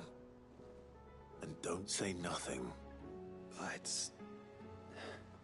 not nothing. I've received word from Cyril. The Undying have found Father's will, or something akin to it. His will? How and where? In the crypt beneath Rosalith Castle. After Kupka was kind enough to drive out the Imperials, the Undying took the opportunity to recover what relics of the Duchy yet remained. And in the process of doing so, they found a letter from Father. I'm surprised anything survived down there. Cyril asked that I join him in Tabor at my convenience. I have been meaning to go, but... would you join me? Of course. I want to know what's in that letter as much as you do. Very well. I am ready to leave when you are.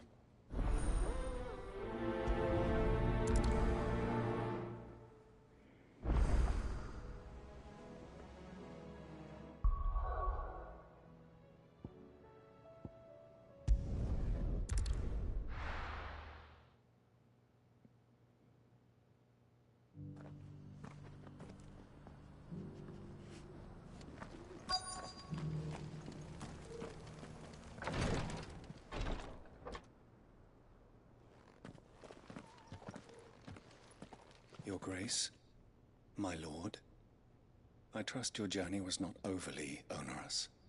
Cyril, you found a letter from Father? Yes, I have it here.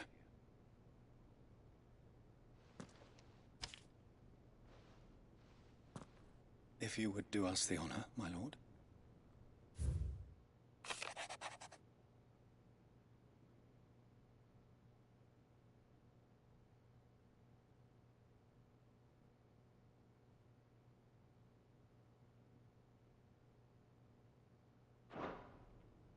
An inheritance.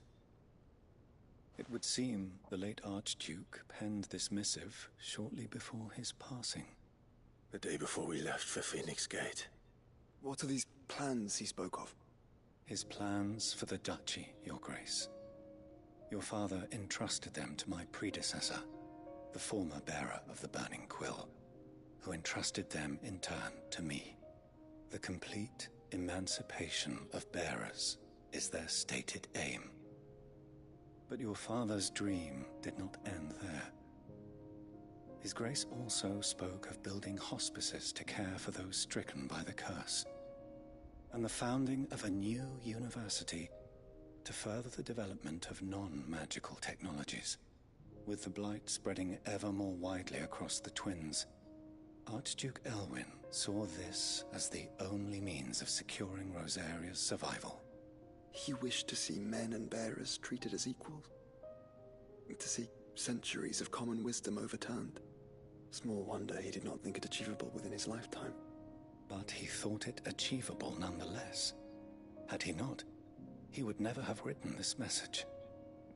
Nor would he have entrusted his vision to his most faithful aides.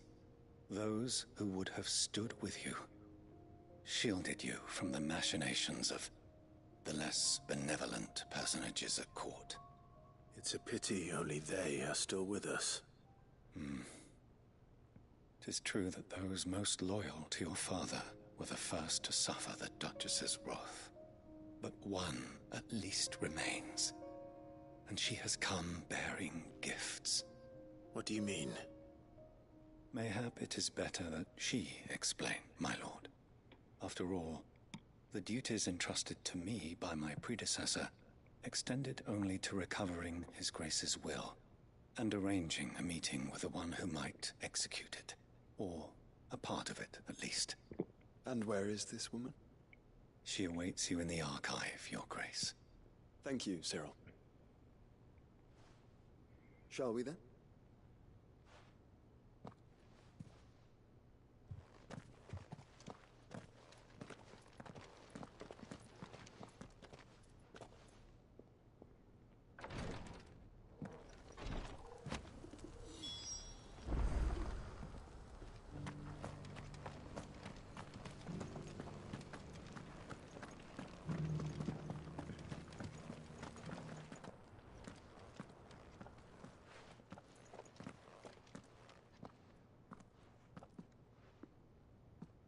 My lord, your grace.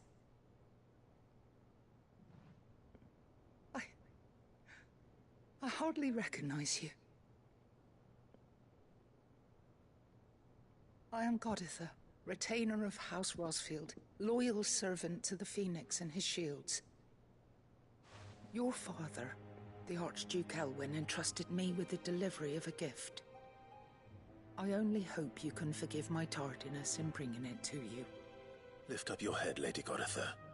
You have our gratitude for your service to our house and to our father. I merely did my duty, as any proud Rosarian would. My lady, perhaps you could explain a little more? What exactly is the gift you bring? As I'm sure you know, it has long been the custom for the children of House Rosfield to be presented with certain keepsakes upon their coming of age. Indeed it has. Our father often spoke of the day when our turn would come. And had he lived to see it, he would have presented you with the treasures I bear. Matching armbands for you both. Alas, he did not live. Indeed, he was taken from us even before they could be completed.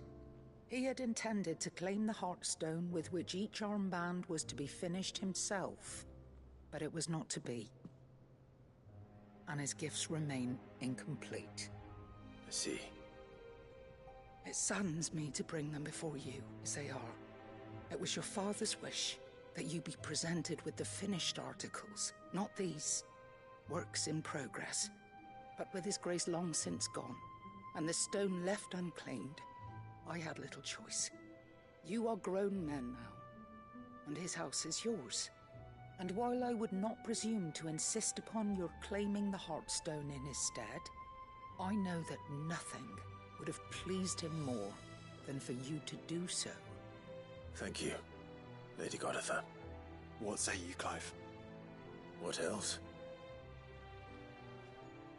Of course, my lady. May our father's will be done. Oh, I am much obliged. Do you know where we might find this Heartstone, my lady? I do. Though it may be a matter of a good deal more than simply happening upon it. It is found in the bellies of elder griffins, you see. We do at least know where to find one. A certain specimen has made its nest in Titan's Wake, not far from here. A certain specimen? You are most perceptive, Your Grace. In answer to your unspoken question, yes. In fact, this is the very same beast your father meant to slay. I have been tracking its movements since you were but a boy. Were you to slay it in his stead, as men of House Rosfield, it would surely make your father proud. What say you, Joshua? What else?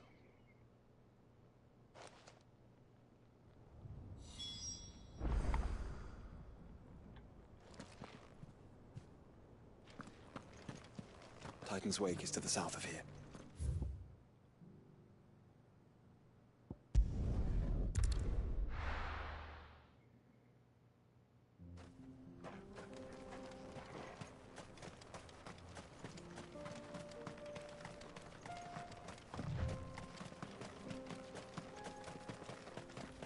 Eyes peeled, Joshua.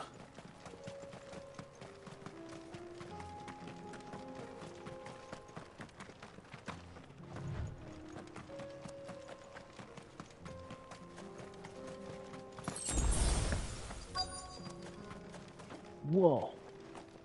Is that a griffin? There it is.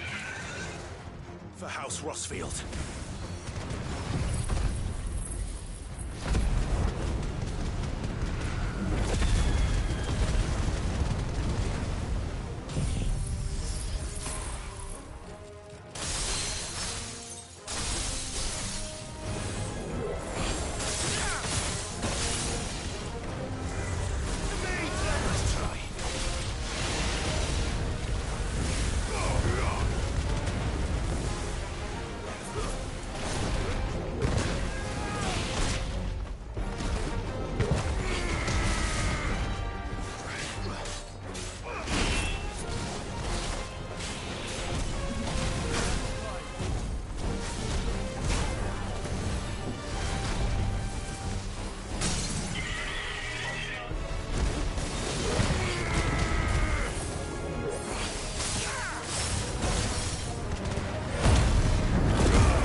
That's what I call Mongolian barbecue.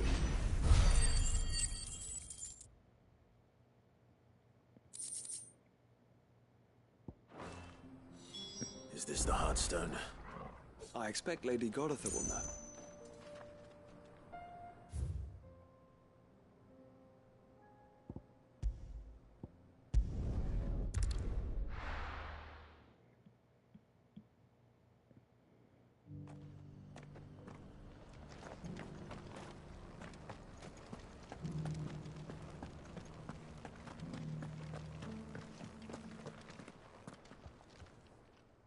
Thank the Founder you were safe. The Griffin is slain then? And the Heartstone claimed.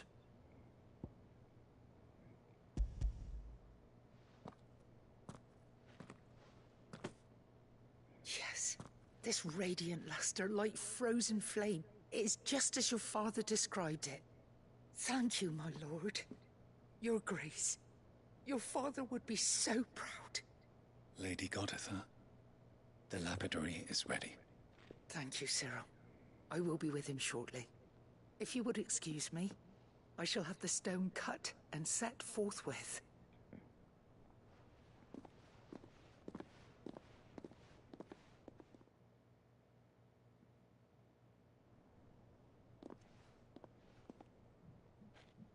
The armbands are complete.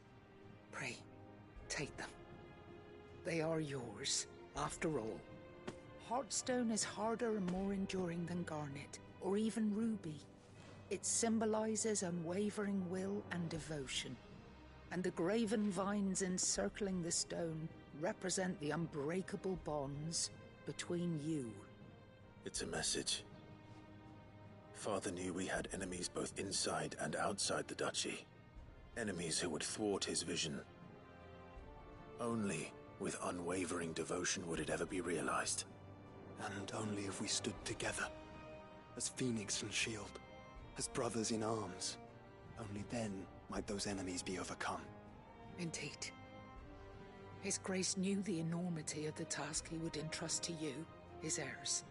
But this was more than just a message. It was a promise. That he would always be with you. Thank you, Lady Godotha, for remaining the steadfast custodian of our father's will. Forgive me, my lady, but there is something I don't quite understand. The Undying told me that after Father died, Mother claimed all of the ducal treasures for her own. Even if the armbands were incomplete, she would surely not have overlooked them. So, how were you able to keep them from her? Because I was the keeper of the vault. Though I was but a lowly servant, your father spoke to me of his intentions for the bands, of the deep love he had for both of you, and his hopes for your future. In the days before the disaster at Phoenix Gate, I discovered that the Duchess had ordered her jewelry be sent away from the castle. It was then that I knew she meant to betray us. I tried to warn your father, but it was too late. When word of the fire reached Rosalith, I knew my time was short. So I took up the armbands and I fled into the night. And thank the Founder you did. Yet my duty to your father was incomplete. Not knowing what else to do, I followed the Griffin, thinking I might claim the Heartstone on its passing. And so my pursuit continued, until Lord Cyril appeared before me. He informed me that His Grace's will had been recovered, and that his sons were alive and well. Lady Godotha, on behalf of my father and all the people of Rosaria, I thank you for your loyal service. As do I. Thank you, my lord. Your Grace, for coming back to us, for giving my service meaning.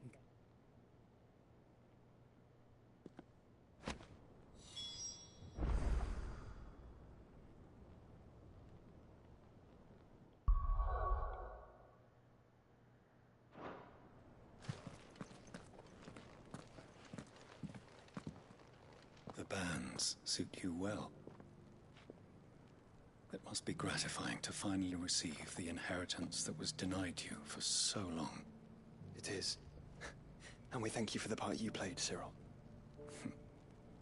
If you would permit me to play my part a little longer, might I suggest that you make your way to your father's memorial atop Hawk's Cry Cliff?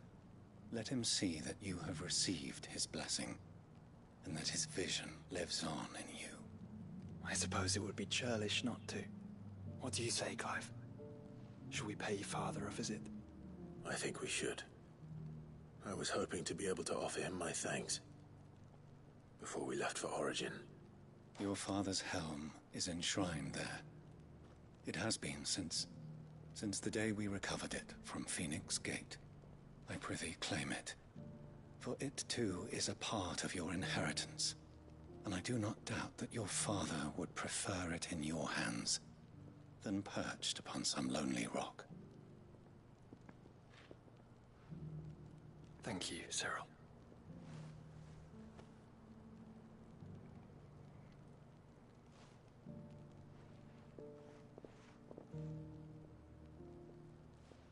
Come on, Clive. He's waiting.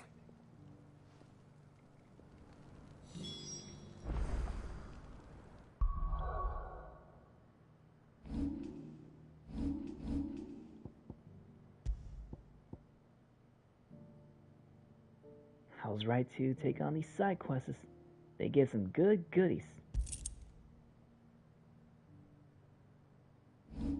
Now, let's not keep him waiting.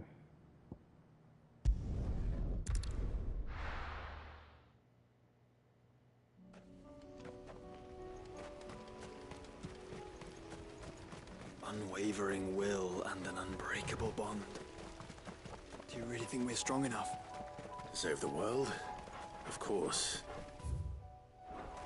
To have overcome Father's political enemies? Of that I'm less certain. Especially knowing all we know now. What Mother was truly capable of.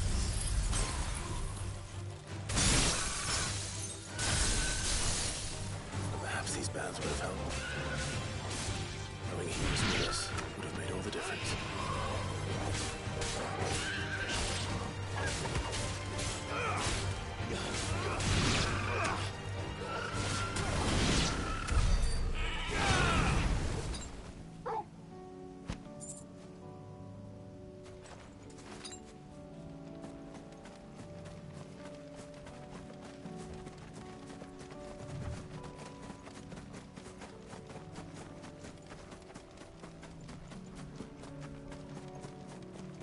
It's just back there.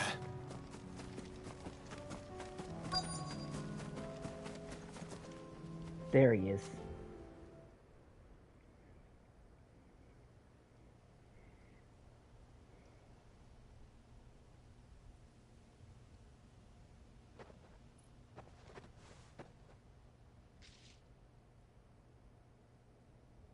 Father always fought for what he believed was right. It wasn't until that night at Phoenix Gate that I realized I had never fought for anything. I always had someone else to do the fighting for me.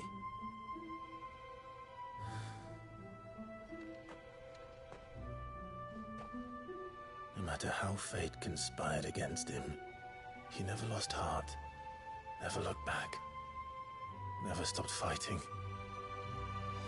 To me, he was the greatest of men. And I've been trying to live up to his ideals ever since.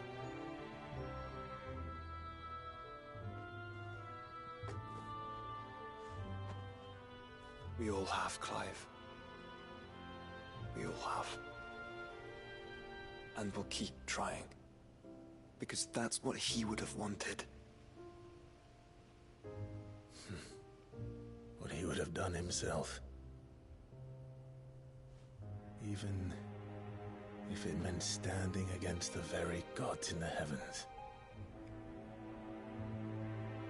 I shall be borrowing this, Father, if I may. That you might watch over us as we follow in your footsteps.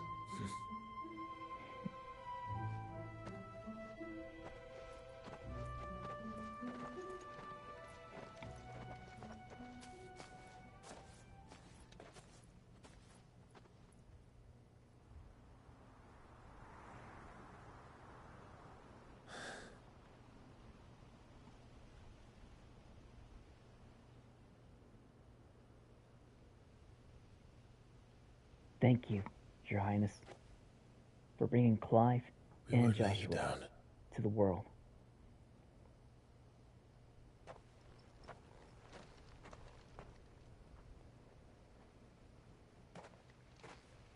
Onward then? Onward. To the end. And to a new beginning.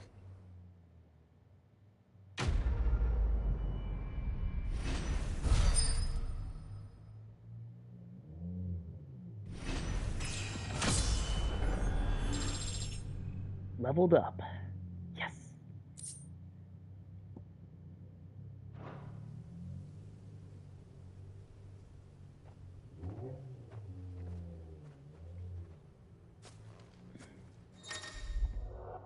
Huh?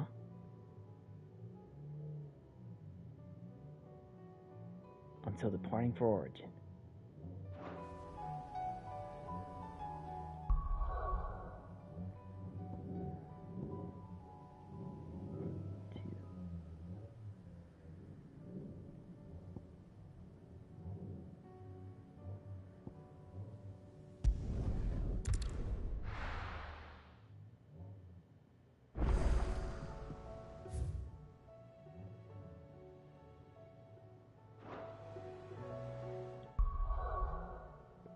Okay, guys, that's it for tonight. It's already getting late, and like I said, after this, I was going to save it and then cut off the stream for today.